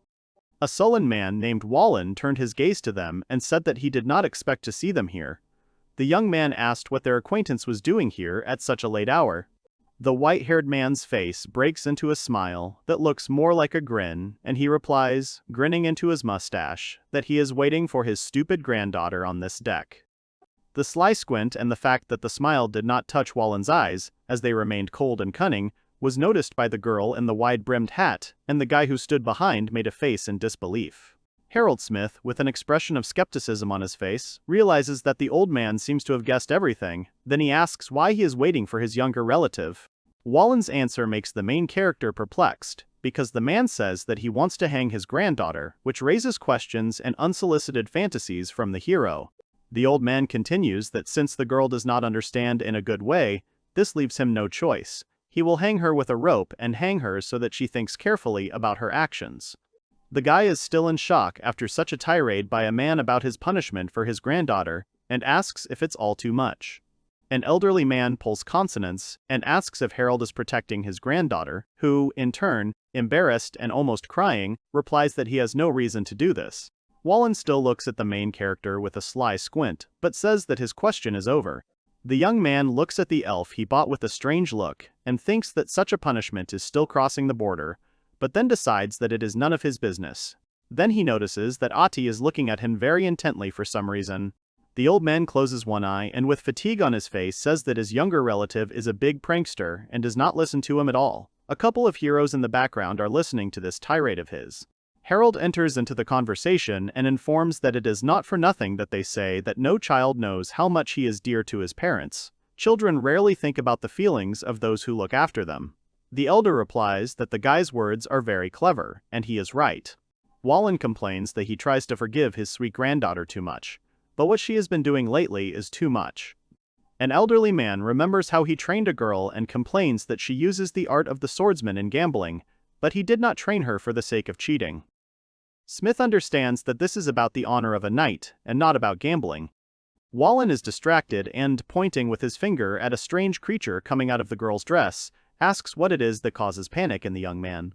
The guy, sweating profusely and not knowing what to say, convulsively replies that it's just their pet, but the answer does not quite suit an adult man and he does not really believe them. The pet is waiting for the verdict. Wallen asks the main character why he sheltered the monster, and calls it very unusual. This causes surprise on the faces of the young man and the girl. The guy exclaims, looking at his pet, because he turned out to be a monster. The old man is very surprised that the young man did not know about his little friends belonging to monsters. Smith realizes that Echidna seemed to him just funny. He did not know that she would turn out to be a monster.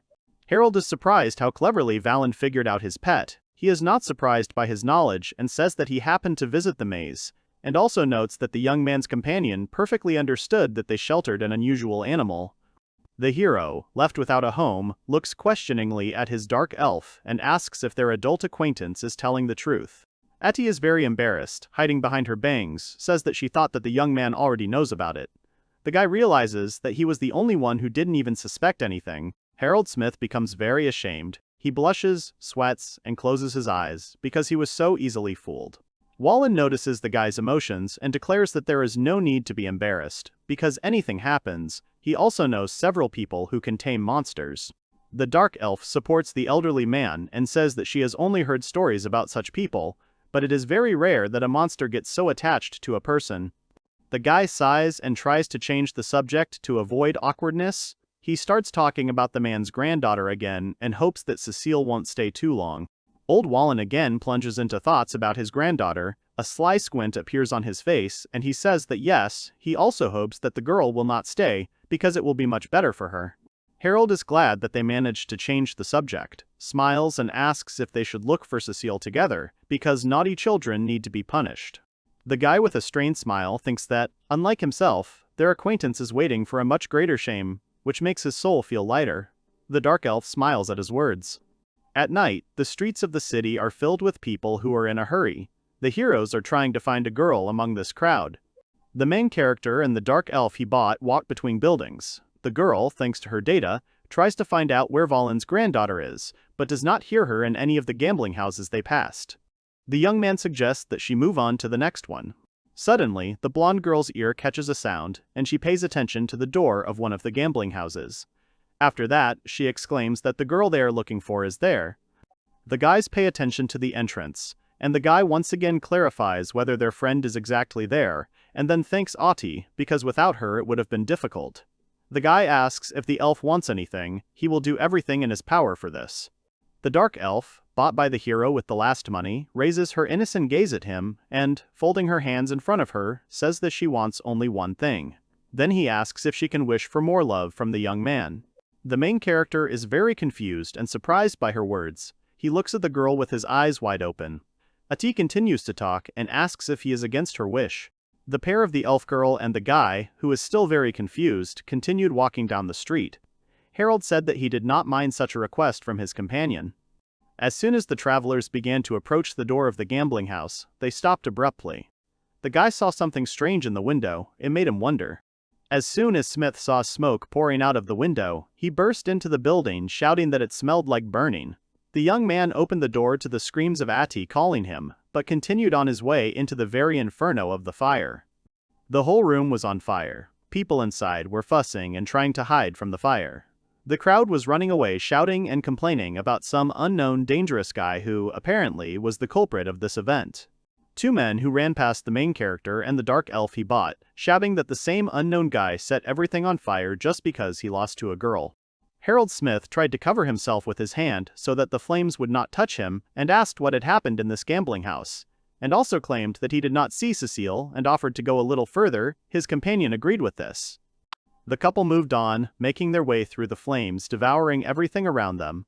The main character finally saw the girl they came here for, and he called out to her. At the same time, Cecile was standing in a fighting position with a sword in her hands. Everything around her was ablaze with flames. The girl screamed at the unknown man, asking why he tripled all this, why set fire to everything just because of a loss, and whether he was in his right mind. She complained that it was just a place of entertainment. On the contrary, Valen's granddaughters are a strange knight and a girl. The way to them is blocked by a fallen burnt beam. The unknown man claims that he is having fun. Everything matches this institution. A strange unknown guy asks if losing is not a great reason to light up a gambling house, which he called a nest. The main character and his elf companion, hiding from the smoke and fire, were finally able to see the guy Cecile was talking to, but also noticed that someone else was standing next to him. A dark-haired young man in armor pointed his finger at a friend of the hero's and, summing up, blamed her for what had happened because, he said, if she had lost to him, then nothing further would have happened. Cecile was still angry and disappointed. Anger was visible in her eyes, and the girl herself uttered words that meant that all the thoughts of the young man were complete nonsense. The stranger and the girl who had been with him all this time rushed to the exit and said goodbye to the girl with whom they had quarreled before. She tried to catch up with them, but then Cecile was grabbed by the arm. Harold Smith caught Wallen's granddaughter because she could get herself into even more trouble if she followed the runaway couple, which surprised her friend very much. The guy thinks about what really caused it, but he understood that he had to stop Cecile here and now. But it would be difficult to convince her to stop, of course. The consciousness of Wallen's younger relative is clouded, but even in this state, she claims that she must catch up with the stranger who lost to her. The main character is very surprised when the girl loses consciousness right in his arms. On the contrary, a couple of a young man and a girl who lost consciousness, Atie stands and watches what happened. The girl's gaze changes to an indifferent one, and she states that Cecile could have fainted due to excessive tension. Then the dark elf closes her eyes and claims that this condition of their friend is in their favor, since they will not have to waste time on her persuasion to leave the gambling house. The main character is still holding the body of a girl who has lost consciousness in an upright position and asks his companion if she had a hand in her condition. The blonde elf looks away, making him look very innocent, and says that she does not understand what it is about. The girl acquired by Harold folds her hands in front of her and makes the fire part, thereby freeing them the way to the exit.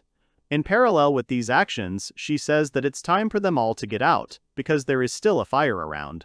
The young man begins to follow the dark elf, carrying the girl in his arms, who is still in a fainting state, and says that Atie is right, and it probably seemed to him that she was behaving strangely. The guys go out to Wallen, who exclaims that her granddaughter has finally returned, and thanks the heroes. But an elderly man is very interested in why the girl is unconscious. The guy begins to explain the situation from the very beginning.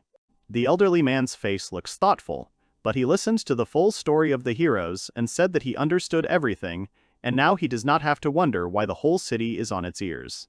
Cecile was put on a bench, because she had not yet come to her senses. The old man, looking at all this, continues to complain, because not only did his relative get carried away with gambling, But also, this is what, in the end, it led her to. The man's face changes and a cunning and cruel look appears. He says that he will give a beating when his granddaughter wakes up, and the main character says that he still feels a little sorry for her.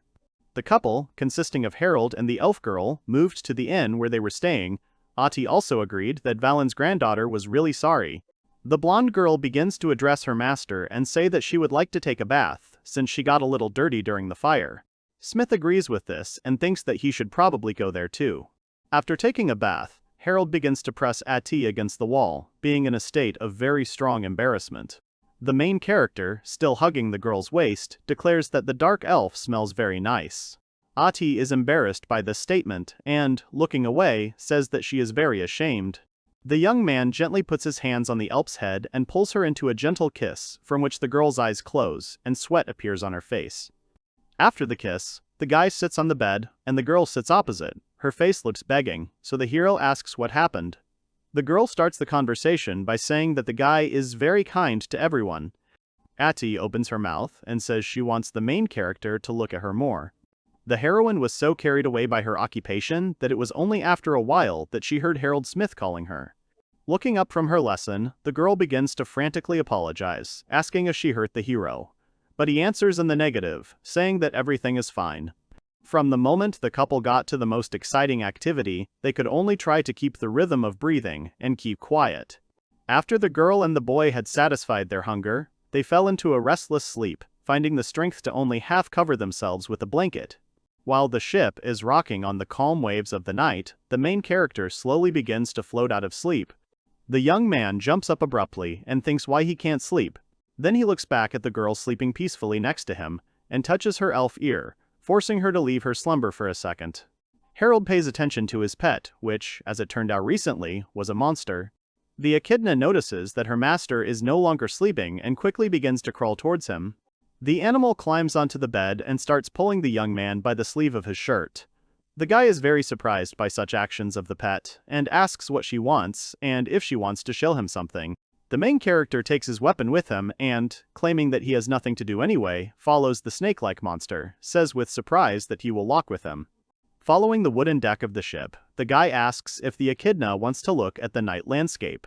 But his pet gets up and starts shaking his head and torso in different directions, saying that this is not what she wants. The young man begins to descend the stairs leading to the exit from the deck of the ship, following in surprise the snake, which confidently leads him down and asking if they are going to the city. As soon as Harold Smith and his pet, found on the way, leave the deck, with wide-open eyes, the hero declares that this is a cruise ship. Ash begins to reach the young man, which causes great surprise. In front of the guy is a small wooden building completely engulfed in flames. This puts the main character in a stupor and makes him loudly exclaim what is going on here.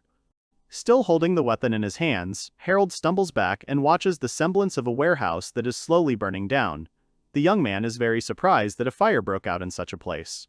Reasoning further, the guy thinks that there are no buildings nearby, so the flame is unlikely to spread somewhere else, especially since it looks like the building has been burning for a long time and the fire is gradually fading away.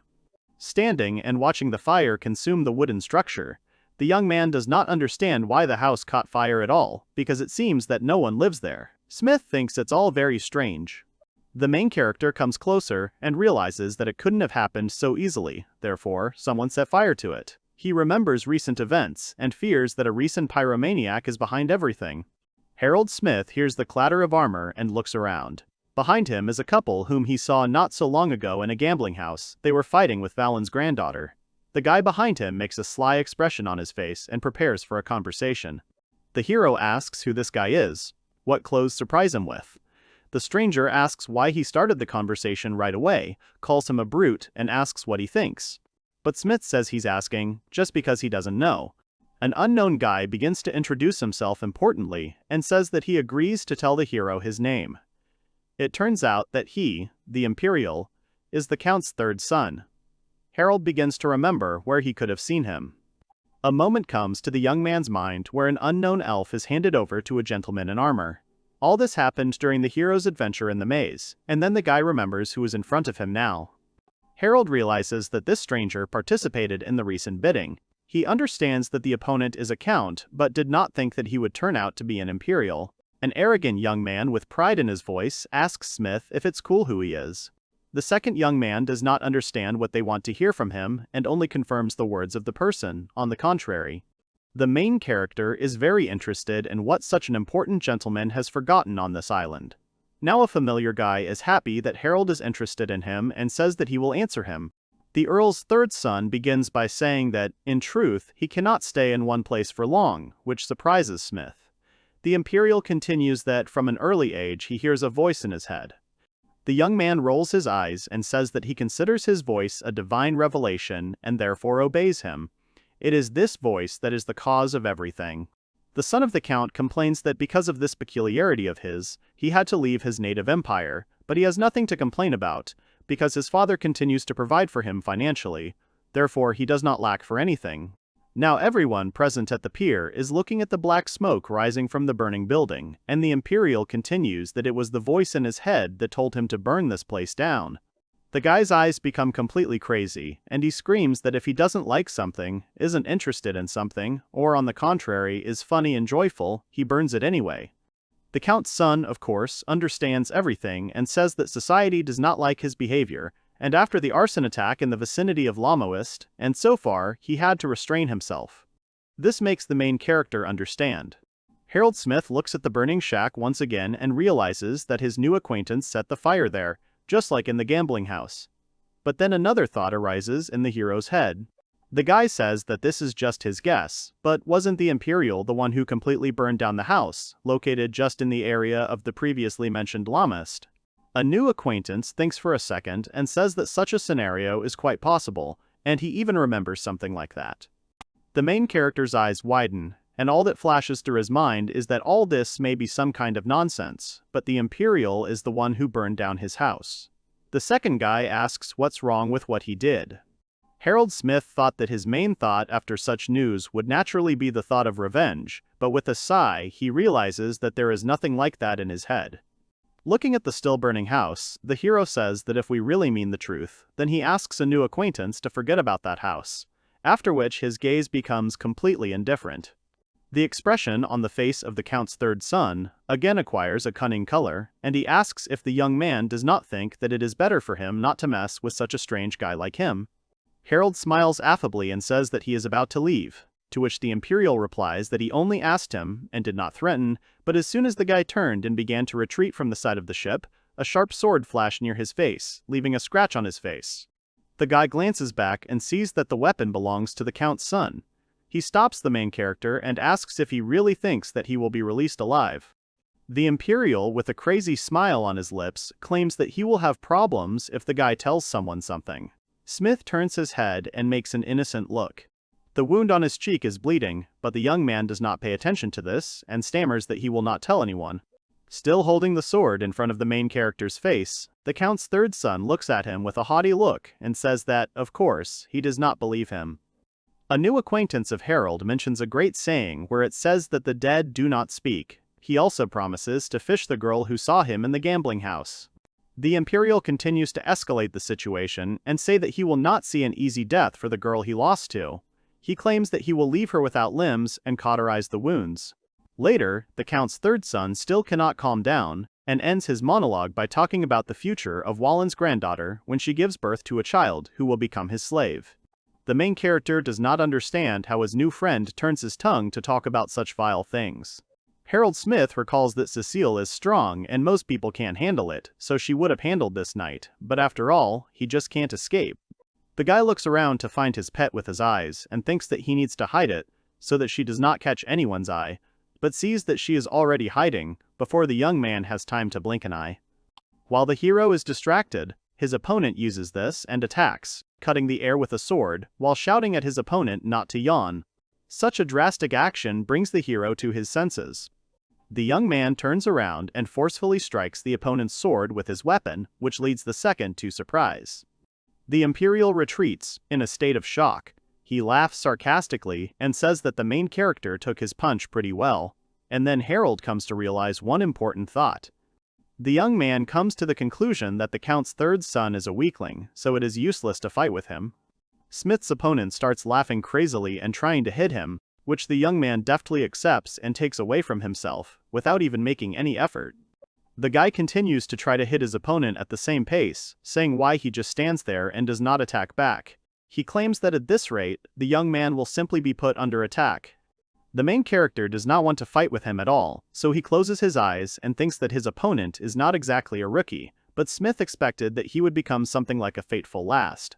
Harold pays attention to the elf and realizes that the problem is most likely in her, and it was because of her that Cecile suspected something was wrong.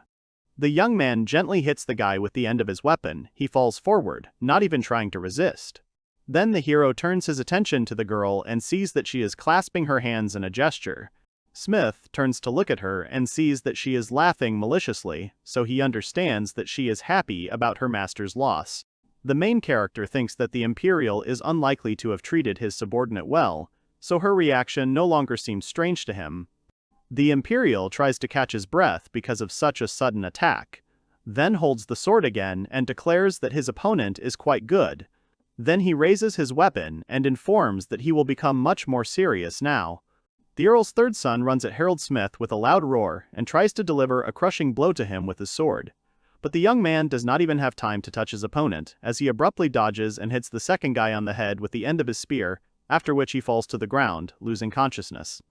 The main character hopes that now he will finally be left alone, points the tip of the spear at the guy, and thinks whether to finish what he started and kill him. Harold hears a convulsive shout, and a blonde elf approaches him. She points to her collar and says that until her master takes it off, you can't do much harm to him, much less take his life. The Count's third son is still unconscious, which causes the hero mixed feelings, because he does not understand what to do with him. The elf is still pointing at her collar. The young man looks once more at the body of the enemy lying in front of him in a fainting state, then removes the spear and says that he agrees not to kill him.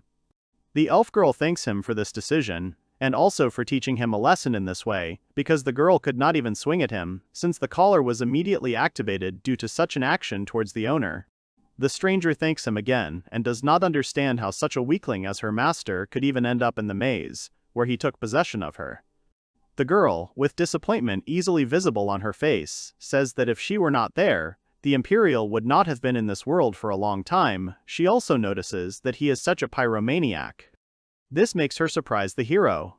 While the guy approached the lying young man, the girl continued to complain about her life, as well as insult her master. By doing this, she confuses Gabriel, and he thinks what a rude girl she is. Smith begins to bind the Earl's third son, saying that he is doing everything right.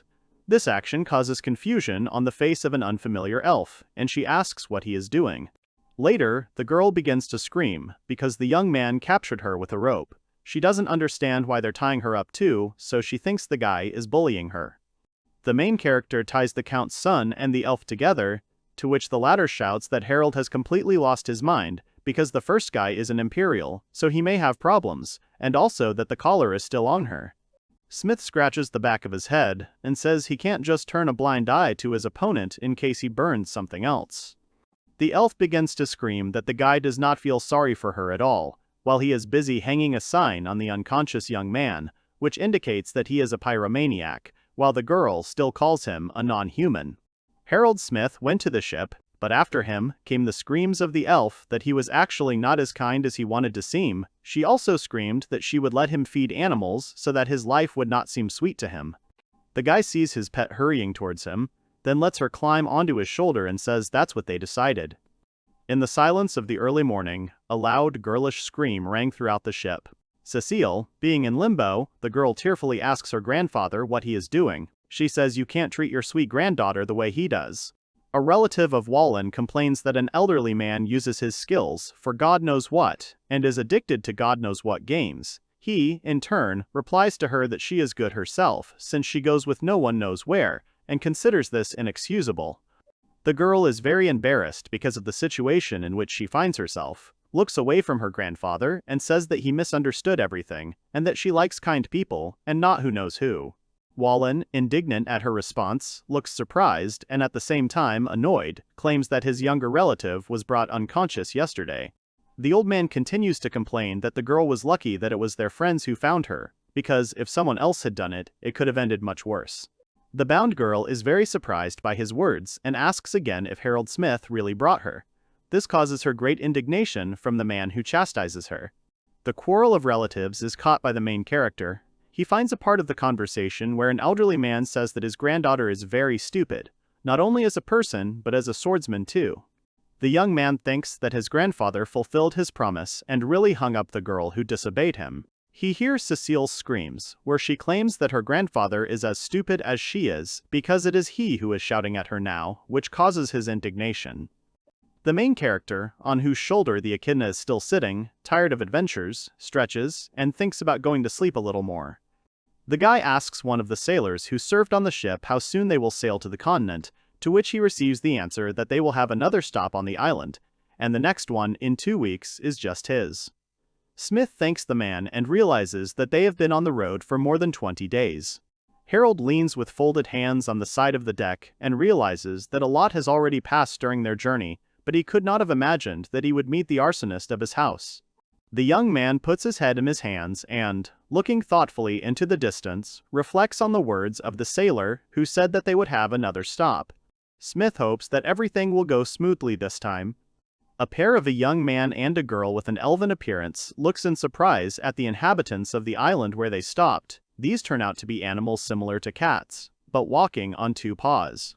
Harold notices that these are quite intelligent animals. The dark elf echoes him and confirms that they are able to understand human speech, and it seems that these creatures live here.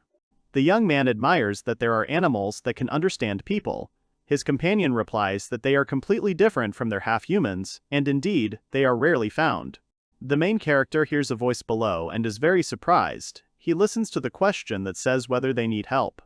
The guy sees a cat-like creature dressed in overalls below. It asks if travelers have arrived from the ship, asks them not to worry, because this is a beautiful island, there are many shops here, so they definitely have to buy something for themselves. The couple says goodbye to the cat, chewing on the fish, which they were treated to by a new acquaintance. The young man is still surprised that the animal really turns out to be talking. Travelers are closely watching the life on the island. They see that cats calmly fish alone or help each other if the catch exceeds their physical capabilities.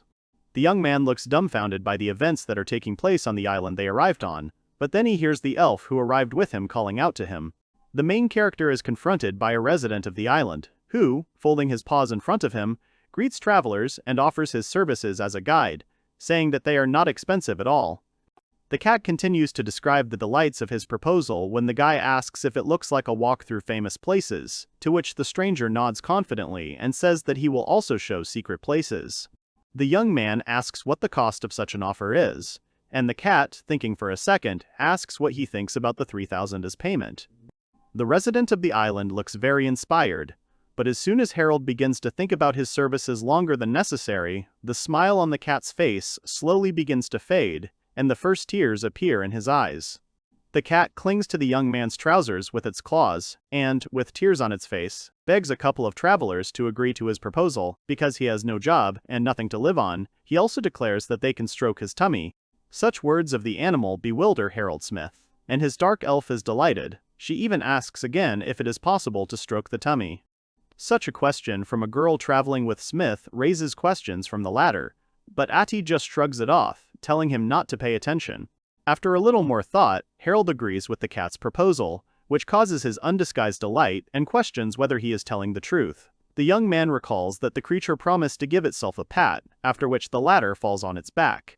The young man turns to his companion and tells her to start stroking the cat, because she wanted to, and also adds that she should not be shy. The blonde girl sits down on her knees, on which a furry creature immediately settles down, telling her not to stroke him so much, but at the same time demanding even more affection. The girl claims that he is very fluffy. The main character looks at all these actions with a smile, and quietly rejoices that the dark elf likes to stroke the cat. A little later, the animal begins the tour, taking the hero to places new to them, showing the sights, taking him to a souvenir shop, after which the tour ends. The guy expresses great gratitude to their guide and hands over the money honestly earned by the first, for which he receives gratitude. But the next second, the cat's gaze changes. A new acquaintance of the couple is very surprised that a snake is traveling with them. He is surprised that it is a monster, and asks if monsters can be friends with people. As soon as an expression of panic appears on the main character's face, and he grabs his pet, The cat tells him not to worry and rely on him, because there is no reason to worry, since he will not tell anyone anything. The creature looks once more at the echidna on Smith's shoulder and, after thinking about it, says that it seems to be trustworthy, but he is not yet convinced enough. Here, the travelers and their guide hear a loud sound, to which they turn around together. It turns out that not far from them, an unfamiliar cat is drowning in a local reservoir and calling for help. Friends of the animal that fell into the water are standing on the pier, also exclaiming and saying that it's bad. They look down and report that their friend does not know how to swim, like all cats. The heroes with a new acquaintance come closer and see that the animals are still in a panic, shouting that trouble has come, complaining that without help their friend will drown. Harold Smith understands that he has to help. He drops his bag so as not to get the contents wet, tells the elf that he will be right back and jumps straight into the water. The rescued kitten was sitting on the dock and spitting from the water that got into it while it was trying to swim out. The creature began to thank the main character cordially for saving him. The young man sat and listened to this while the dark elf was drying him with a towel. The next second, Harold was attacked by other cats who were friends of the rescued animal and began to hug him, asking him to accept their gratitude too. The cat, who had previously acted as the couple's guide, saw the whole picture, then approached the guy and said that he seemed to be a really good person, and after what he saw he was convinced of it once again. Because the hero saved a resident of the island, the guide, having created a mysterious appearance, began to say that he would take the guys to a place that he had never shown anyone before. With his words, the cat caused surprise both on the face of the young man and on the face of the blonde girl, and they once again clarified whether he really wanted to take them to a secret place. The animal confirmed his words and said that he wanted them to talk to someone. The guide claimed that there is someone who does not like to show himself to people and talks only to himself.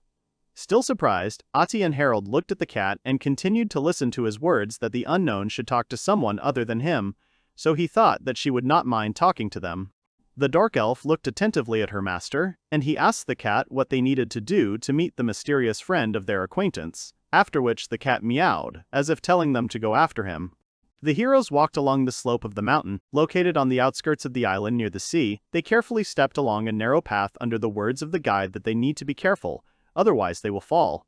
The cat began to escalate the situation by telling stories about the devil who lives at the bottom of the slope in the castle. He continued that if the guys fell down by carelessness, they would not be able to return, but this is considered superstition.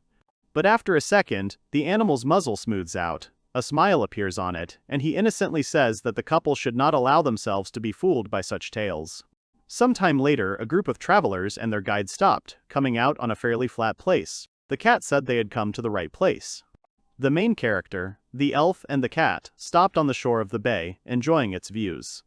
The young man drew his attention to the fact that there was no one where they came from, but the cat, pointing to the water, said that a mermaid would come to them now, with whom the guys had to talk. This news stunned a couple of tourists. The guy asked in surprise if the mermaid should definitely come to them. The girl also said that she had never met them before.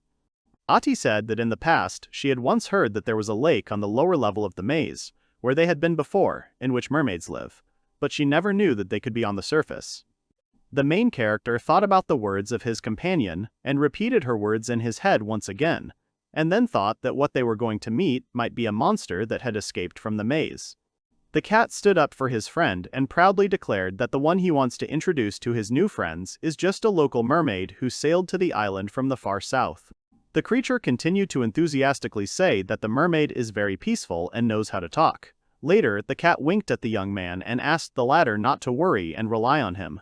Immediately, there was a splash of water. A mermaid appeared from the depths, stirring up the quiet sea surface, straightening her hair, throwing it back, looking at the guests who came to her. The animal immediately ran towards his girlfriend, meowing. The cat called a girl named Annanella and joyfully announced that she had sailed to meet him today. The girl, sitting on a rock, agreed with his words and said that she thought he might come and the weather was good enough. The next second, the mermaid turned her gaze to the strangers and asked who they were, to which her friend replied that they were his guests. While the hero stood in a stupor, having seen such a creature as a mermaid for the first time, the cat continued that he considered them good, which is why he decided to bring them here. Annanella replied that she understood his reasoning. The girl with the tail turned out to be quite polite, greeting the guests and telling them her name. The couple, consisting of a young man and a dark elf, said that they were pleased to meet and also introduced themselves, giving their names. This flattered the mermaid, and she called them quite courteous, but said that they did not seem very surprised. Suddenly, a butterfly landed on the girl's hand with a tail from nowhere, as if burning with fire.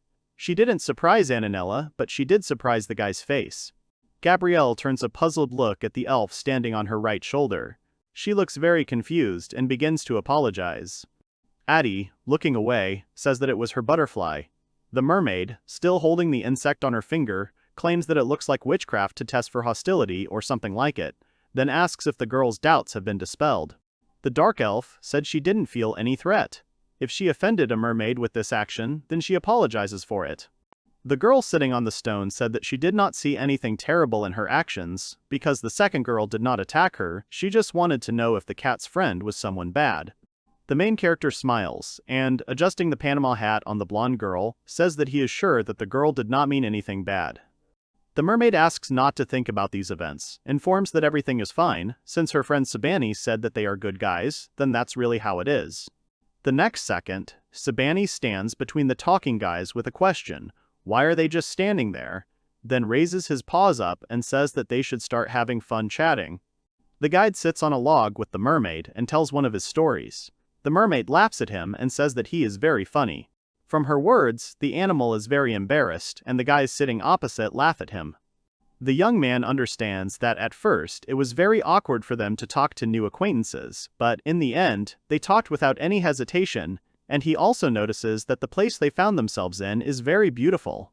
The main character gets up from his seat and asks the cat and the mermaid to let him and his elf admire the scenery, since they found themselves in such a beautiful place.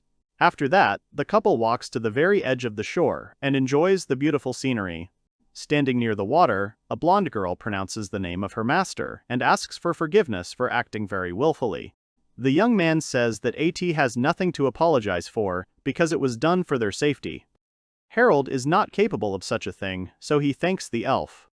The girl, in turn, notices that the mermaid is also strong because she noticed her magic with some kind of organ or special skill. The hero looks away and shyly says that it would be good if he could do it, because it would be very useful, but the blonde notices that the guy has her for this and asks, they say, isn't that enough? The girl's words make Harold Smith look confused and confused. He answers the question in the negative and thanks his companion once again for her caution. From continuing the conversation, the couple is distracted by the loud meowing of their new acquaintance, and an exclamation indicating whether he is being told the truth. The mermaid says the words that the place from the legends that the cat told really exists. The very place from the legends is the castle at the bottom of the sea. The animal is still stunned by such wonderful news, and continues to exclaim joyfully that the castle at the bottom of the sea really exists. Annanella continues her story about how she became interested, and she looked inside, and someone was already there. The cat wonders if the devil himself was there.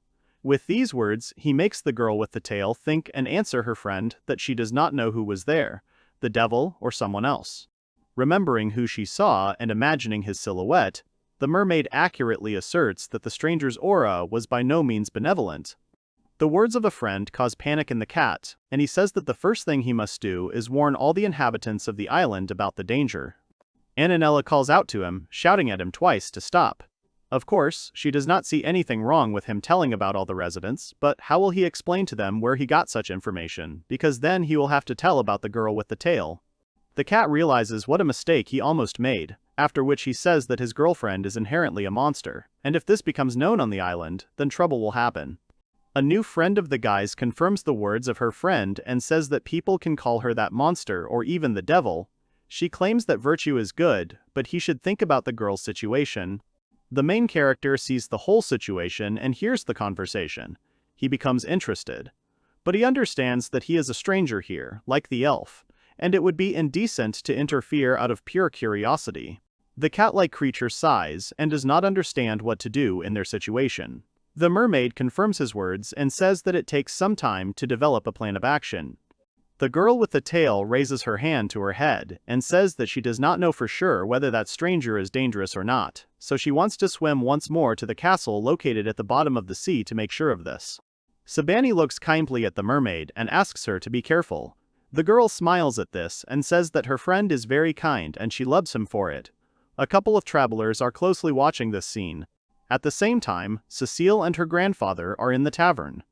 The girl says that he didn't have to go with her at all. The old man insists that if he hadn't followed her, she would have done something again, to which his granddaughter replies that she told him to stay at home.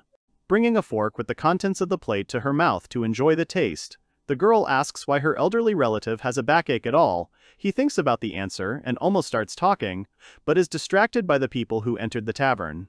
While Cecile is enjoying her dish, sitting with her back to the door, the man sees Harold and the dark elf enter, exclaiming that the youngster has arrived. The guy greets Wallen, and he catches the attentive gaze of a blonde girl. The next second, the old man says that he knows how to keep secrets, turning his words to Atie who entered. The elf pretends that she does not understand what is being said, smiles sweetly, and replies that she does not understand why the man uttered such words. Because nothing happened, however, she believes that this is a wonderful trait. The granddaughter of the man who spoke recently and the main character look at the talking couple in disbelief, then Cecile offers to join the family meal to eat together. The company looks around, and the fair-haired one says that there really are a lot of cats in the tavern. She sees a race of intelligent animals for the first time. The grandfather responds to the words of his granddaughter, saying that there is nothing surprising in her ignorance, because she has not been outside the house, and he, in turn, has traveled all over the world since childhood, so he can no longer be surprised by this. The old man says that nothing has changed on this island at all. He was here 30 years ago, and nothing has changed in this place since then. Harold Smith is interested in what reason the man visited this island, asks if it is a secret. Wallen closes his eyes and, as if plunging into memories, says that he looked at this island on the way, because his wife said she wanted to go on a trip around the world. The main character is interested in where the man's wife is now. He, folding his arms on his chest, reports that she died, and the trip was her last request, since she did not have long left. The granddaughter immediately picks up the words of a relative, and clarifies whether it was her grandmother, and then clarifies for the guys that she was gone before the girl was born. The young man is amazed by the fact that he learned earlier, and apologizes for his curiosity, saying that it is probably not very pleasant to remember this event. An indistinct expression appears on the old man's face, which makes it impossible to understand whether he is sad or not. He replies that everything is fine, because his wife was a very cheerful woman, so he would not like to get upset. The guy decides to change the subject of the conversation and informs that there is a superstition on this island, which surprises Wallen and his granddaughter very much. The girl says that this is the first time she hears about the castle located at the bottom of the sea, and the elderly man becomes more and more inspired and explains that he has already heard about it. The old man begins his story by saying that in those days it was much easier for him to move, so he went in search of the castle. This news amazes Cecile. The main character begins to ask a stream of questions, among which there are those that say whether all this is true, whether the castle is really at the bottom of the sea, how the man was looking for it. He tells the young guys that in order to find the castle, he cut the sea with a sword. This causes confusion for Gabriel and his dark elf. The man begins to squint his eyes and scratch his temple, then continues to say that he did not want to scare the local seals, so he decided to do everything at night, but it was very dark. Holding a fork in her hands, Wallen's granddaughter turns to him and asks with understanding in her eyes if her grandfather is lying, but he refuses and asks why he would do that. The old man folds his arms over his chest and sighs that he has already told the beginning of the story, but the company will not get at least a glimmer of seriousness from him. Wallen says that if the guys want to know more, they have to become much stronger than they are now. The granddaughter promises him that she will try and other words, which satisfies her grandfather. The old man decides to start a conversation on another topic, so he informs them that they will soon arrive on the continent, and, most likely, their paths will part on land. To sum up, the man decides to say that he is not sure if they have the opportunity to say goodbye, so he says in advance that he had really fun with a couple of travelers.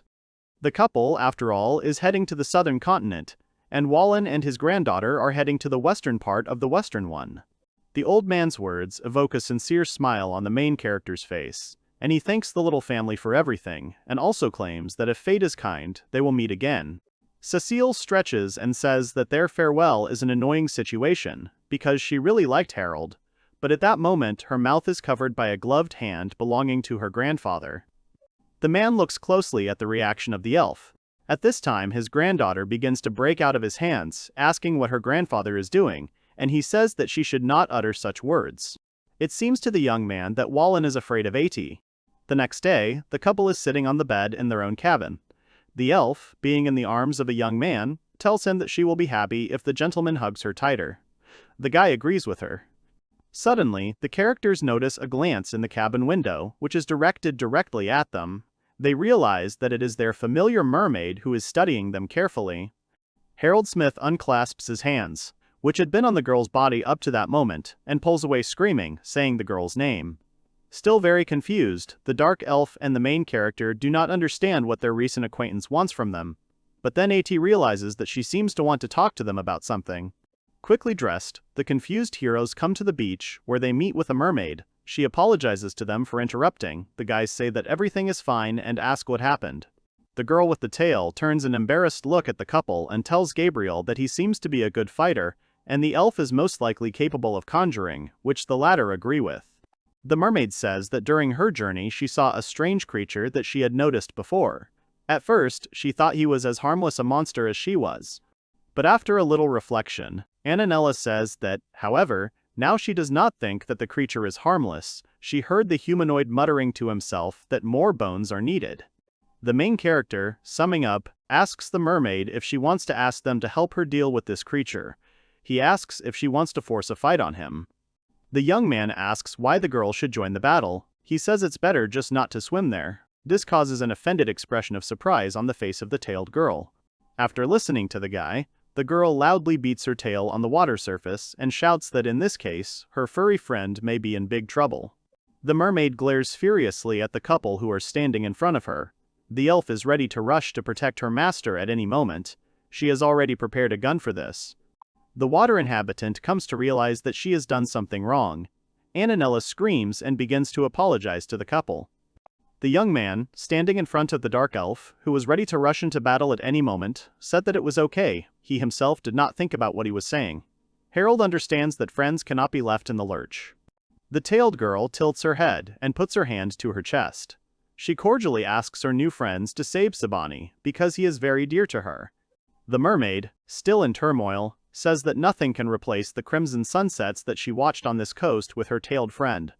The main character looks very impressed and excited by Annanella's words. He turns his gaze to the girl who was talking before and sees tears welling up in her eyes. The dark elf, who had remained silent up to this point, turns her gaze to the owner and says his name. This causes Harold to wake up from his thoughts.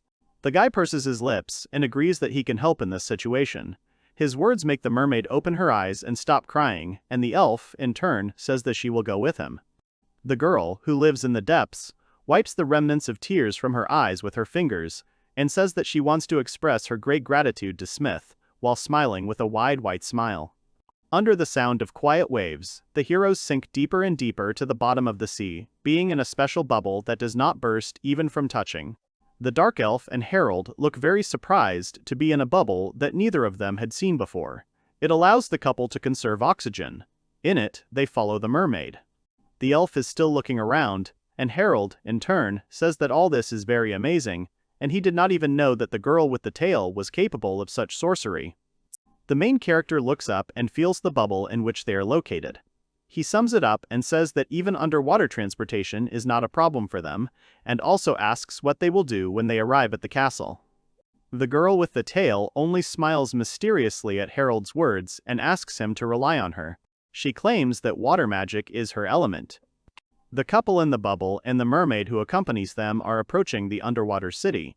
The blonde girl, like her companion, looks very stunned by the picture that appears before them. The dark elf realizes that here he is, the famous castle at the bottom. The main character looks back at their escort and notices that she is starting to create some new sorcery. The couple sees that the water surrounding the underwater castle begins to vibrate with tension, and, in the next second, a protective barrier appears around the unearthly structure, similar to the one in which they are now. The young man carefully steps onto the ground when the bubble bursts around him and says that he is very surprised by how the water around the castle has receded. Now they seem to be walking on ordinary land. Atie looks very inspired and reports that she can also repel water, but then gets upset that, of course, not on such a huge scale as it was done earlier.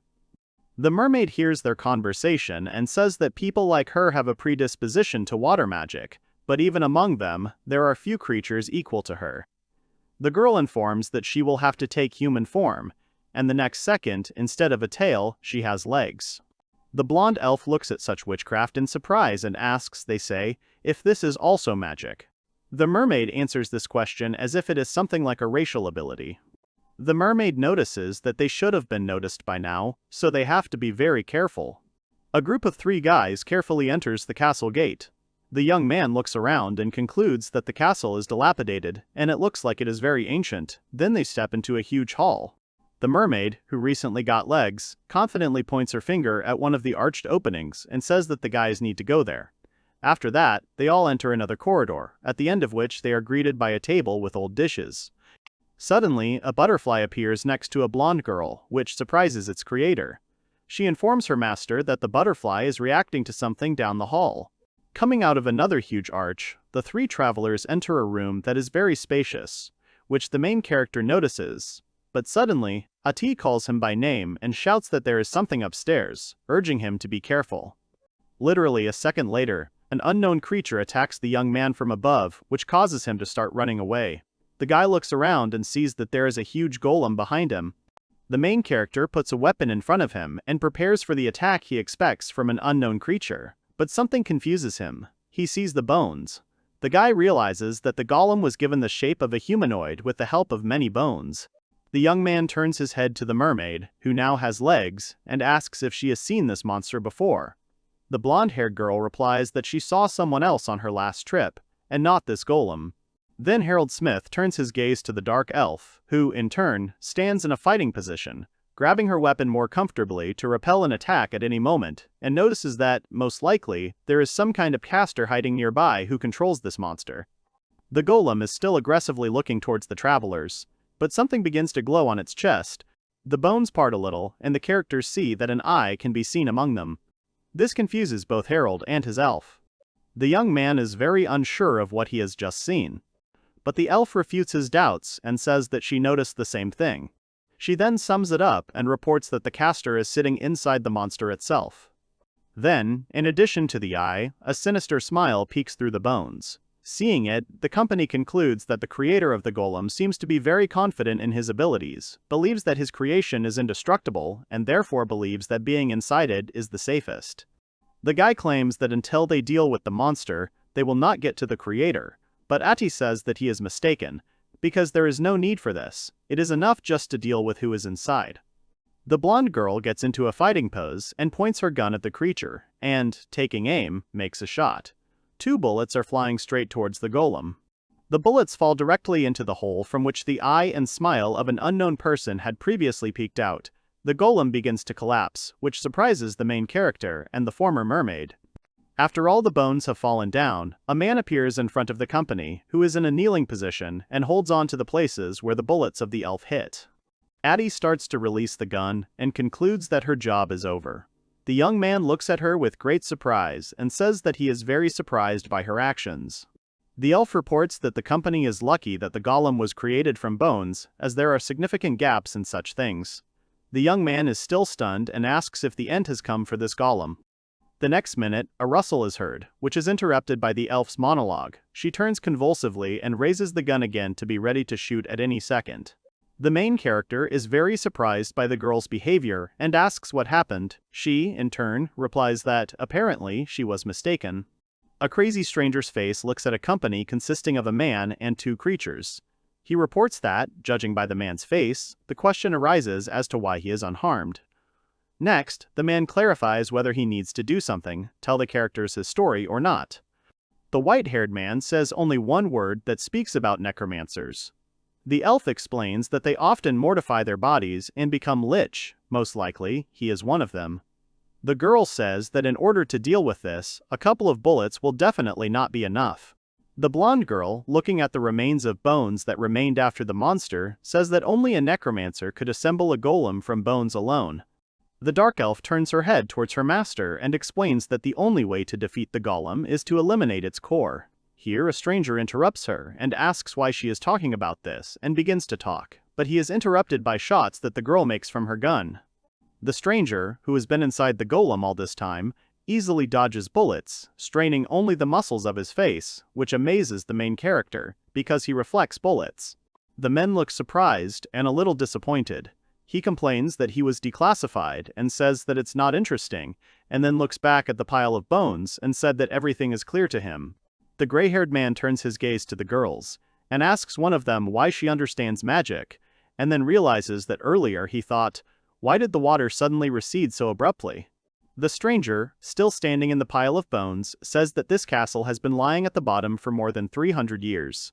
He thought it would always be like this, however, a lot of interesting things have happened in the last 30 years.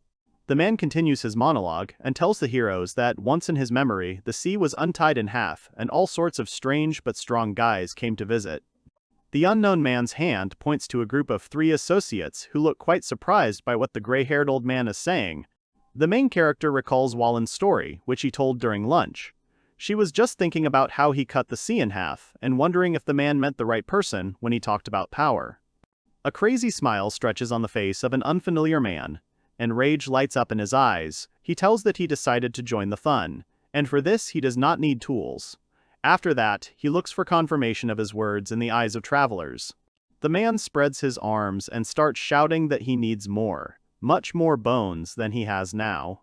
Understanding lights up in the guy's eyes, and it dawns on him that, it seems, the legends he heard on this island turned out to be true. Harold looks back at the pile of bones that remained from the monster and realizes that the golem consisted of bones, which, if you look closely, it turns out that they are feline. With anger in his eyes, the young man realizes that many deaths are the work of a crazy man. After a short silence, the man decides to tell a team of friends a story that he himself calls interesting. The gray-haired stranger says that the castle was originally built from ordinary building materials, but then continues with a crazy smile that he has redesigned it according to his preferences. The trio of travelers look at each other and do not understand what is being discussed, but the next second, the floor and walls around them begin to move, which disrupts the coordination of the heroes. Being in a state of panic, the mermaid asks what is happening and why the castle suddenly began to move, looks at the hero, and it becomes clear to her that he has already understood everything. The man enjoys the impression he has made on the company. The mad stranger says that he rebuilt the castle with the help of bones obtained by himself. He boasts that he rebuilt the walls, floor, and ceiling using bone meal, which he created himself. He hopes the characters understand what it all means. None of the travelers remained indifferent to his words. The castle begins to slowly break away from the seabed. Arms begin to grow out of it. The characters' faces are easily stunned because the stranger reports that he can control the castle, just like an ordinary golem. As the building rises higher and higher above the ground, the man's insane laughter can be heard from inside. He informs that Gabriel, the elf, and the mermaid came to him very timely, because first he will kill them, and then everyone else on the island. The gray-haired madman shouts that the bones of the heroes will serve as an excellent material for strengthening his beautiful castle. Thanks to them, he will build an indestructible fortress. And then, he snaps his fingers. After a click that echoed in silence, the man tells that his silent observation at the bottom of the sea ends today, because it's time for him to have fun in the outside world. At this time, his warriors begin to grow out of the pile of bones that remained from the golem. The stranger revels in his power, and says that the second round begins right now. He says that unlike his previous golem, these guys are not so easy for the heroes to cope with. The wars he has created now are compacted to the limit, from which they are almost impenetrable. The man comes closer to the young man and says that moreover, thanks to the huge reserves, in the form of a whole castle, he can reproduce new golems indefinitely. The main character is stunned by this news, but hears a voice calling out to him. The guy sees that his dark elf is standing in front of him, with a gun at the ready, and tells him that these golems really do not have a core, which means that they can only be stopped by complete destruction. Sweat trickles down the girl's face from exertion, and she informs that the crazy stranger is not lying about their density, as well as that he can create them endlessly from the bones from which his castle is built. After such a speech, the girl suddenly falls silent and her face becomes very serious.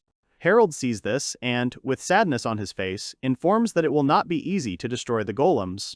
The main character notices that Atie rarely has such a gloomy expression on his face. It turns out that the situation is really very serious, and the enemy is very dangerous.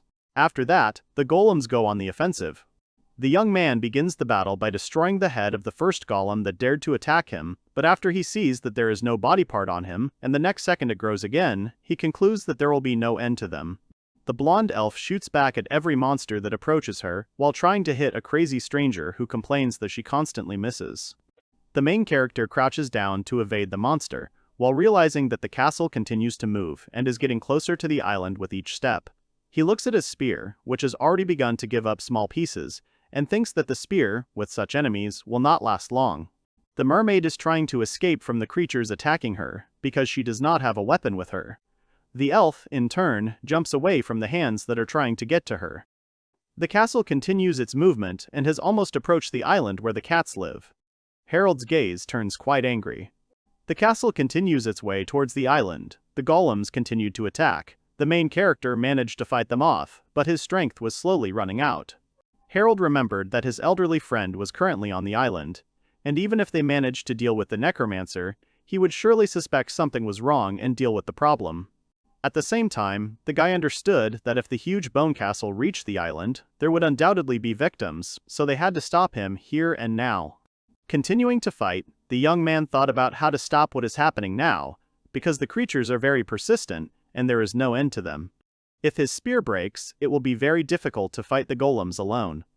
The main character realizes that it's time to use a secret weapon. He thought that if he used it, he would deal with all the problems at once in a moment. But then the young man realized that his dark elf asked him not to do this anymore, asked him not to use her. During the fight, someone screamed. The young man turned around and saw that the blonde girl had been grabbed by golems and were trying to drag her somewhere. The guy starts calling his fighting girlfriend, looking at her with shocked eyes, but then a crazy man enters the conversation.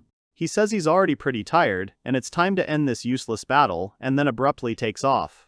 Harold sees that the walls are starting to shrink, and there's nothing he can do about it. The mad stranger laughs and tells the heroes not to worry, because their bodies will certainly be useful in his business. Transferring his hand to the elf, he says that her body will be especially useful. The gray-haired man, licking his lips, says that the dark elf's body is very pleasant to touch. They call it beautiful.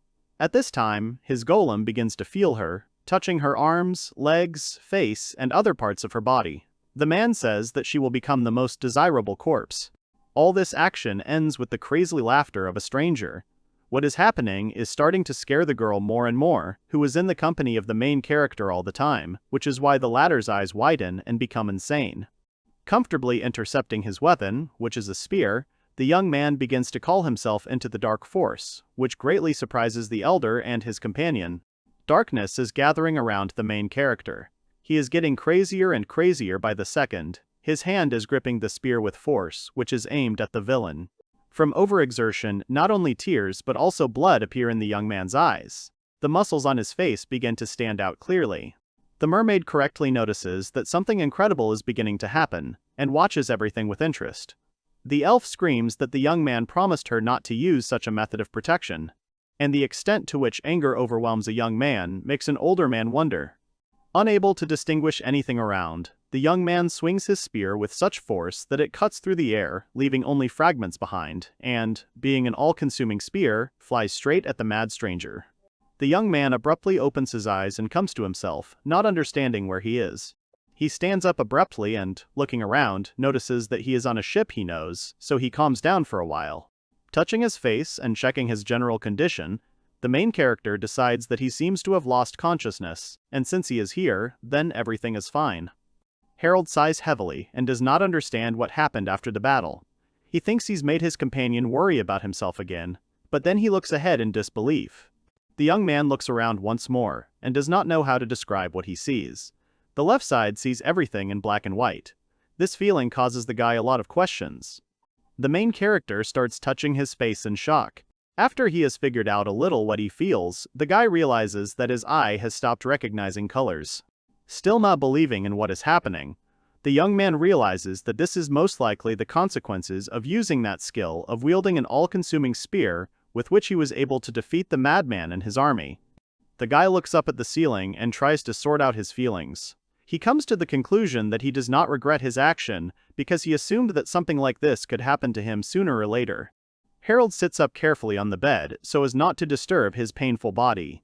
He comes to the conclusion that this cannot continue. The consequences may be much worse next time. Looking down at his hands, Smith tries to remember when he learned this skill at all. The memories take the guy deep into his childhood. He realizes that he was able to master this way of fighting evil when his father was not yet all wounded. And the young man remembers how his father said that even his own father and son are arranged differently, so he must use his gift carefully. The guy thinks he's probably just born for this skill. The main character folds his hands on his legs and begins to doubt that this force is uncontrollable. He is sure that his father would probably have taught him, even if he had denied it.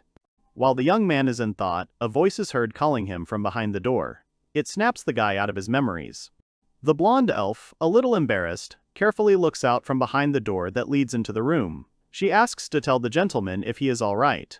The young man is very encouraged that she came to him. He is glad to see her. The guy, seeing that the girl does not dare to enter their room, begins to smile sincerely, then carefully sits down on the bed and says that everything is fine with him. Folding her hands in front of her in a prayer gesture, the girl, embarrassed and closing her eyes, says that she is very glad, because everything is fine with her master. The elf continues her little questioning of the young man and asks if his ability to wield his weapon so masterfully was not the trump card he mentioned earlier. The guy agrees with her words, saying that it is. The blonde girl sits down opposite Harold on the bed and complains that she saw his weapon in action for the first time, but already realized that this is a very dangerous force. She had already told him that it was better not to use it in battle. She even made him promise. The dark elf raises his worried eyes at the young man, looking at him from under his bangs, and, calming his emotions, asks him to keep his promise in the future. Such genuine concern, the guy can't disagree with her. The girl, hunched over, points her finger at the young man and says that if he breaks his promise in the future, he will feel very bad. And then she asks if he understood her. The main character considers this behavior of his partner very cute, puts his hand to his face, and, closing his eyes, says that even in a critical situation, he will look for another way out. He says he doesn't want to die early. The next second, the guy remembers what kind of question he was creating before he was disturbed by the elf. He asks her to tell him what happened after he applied his skill. The latter looks away and begins to remember. The dark elf tells that with one blow, the young man struck down all the golems at once, punched a huge hole in all the walls of the castle. With such strength, he surprised the mermaid and the girl herself very much. After the guy lost consciousness due to the use of tremendous force, Atie knelt down in front of him, trying to check if he was all right, and the second girl admired the fact that the lock was pierced through. The elf ends her story by saying that everything is settled, and the underwater castle has stopped, and the necromancer has disappeared. This news makes the young man very happy. Atie says Annanella wants to thank him, so when he recovers, he needs to come to the beach immediately. After the young man had fully recovered, he came with his elf to the beach, where a familiar cat and a mermaid were already waiting for him, who were very happy to see him. Longtime friends began whispering to each other, which caused concern for the couple who had just arrived. The next second, something happens that the couple did not expect. Sabani and the girl with the tail simultaneously bow and thank their savior in unison. The guy is embarrassed and says that he should not be thanked for anything because he was just helping his friend, but the kitten says that he deserves this praise.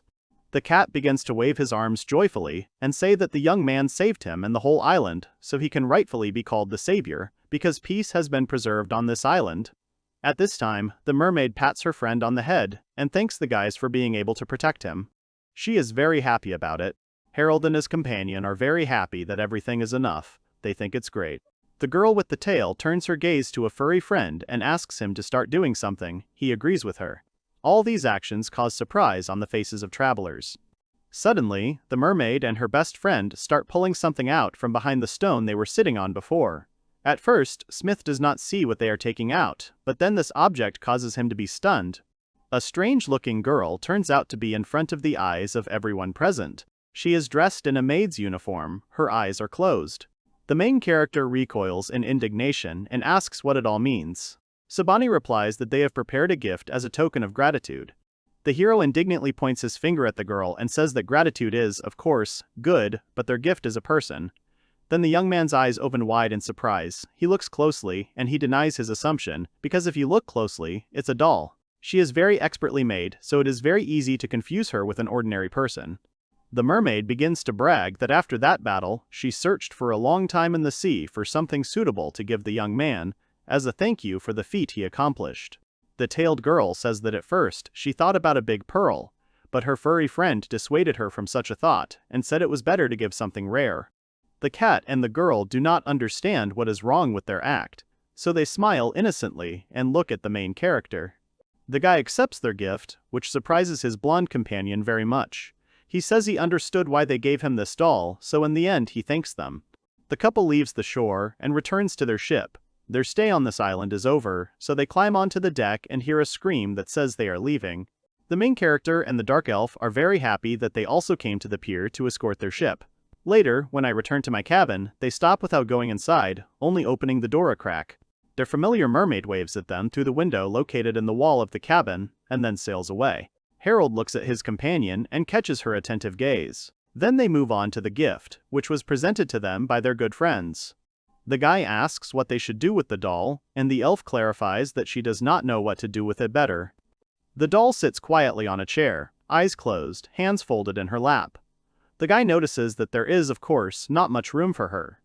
It was very inconvenient for the young man to refuse, so he accepted the gift. He approaches his gift and stretches out his hand to it, saying that it seems to be made of high quality, so most likely there will be collectors who will want to buy it. The next second, unexpectedly for everyone, the doll opens its eyes and directs its gaze at the young man. This scares the main character very much. The girl who was a doll a second ago starts to move, puts her hand to her mouth and says she has no idea where she is, and asks what kind of place this is. Then the stranger, who looks very innocent, looks up and sees Harold and the blonde elf, after which she asks the question of who they are.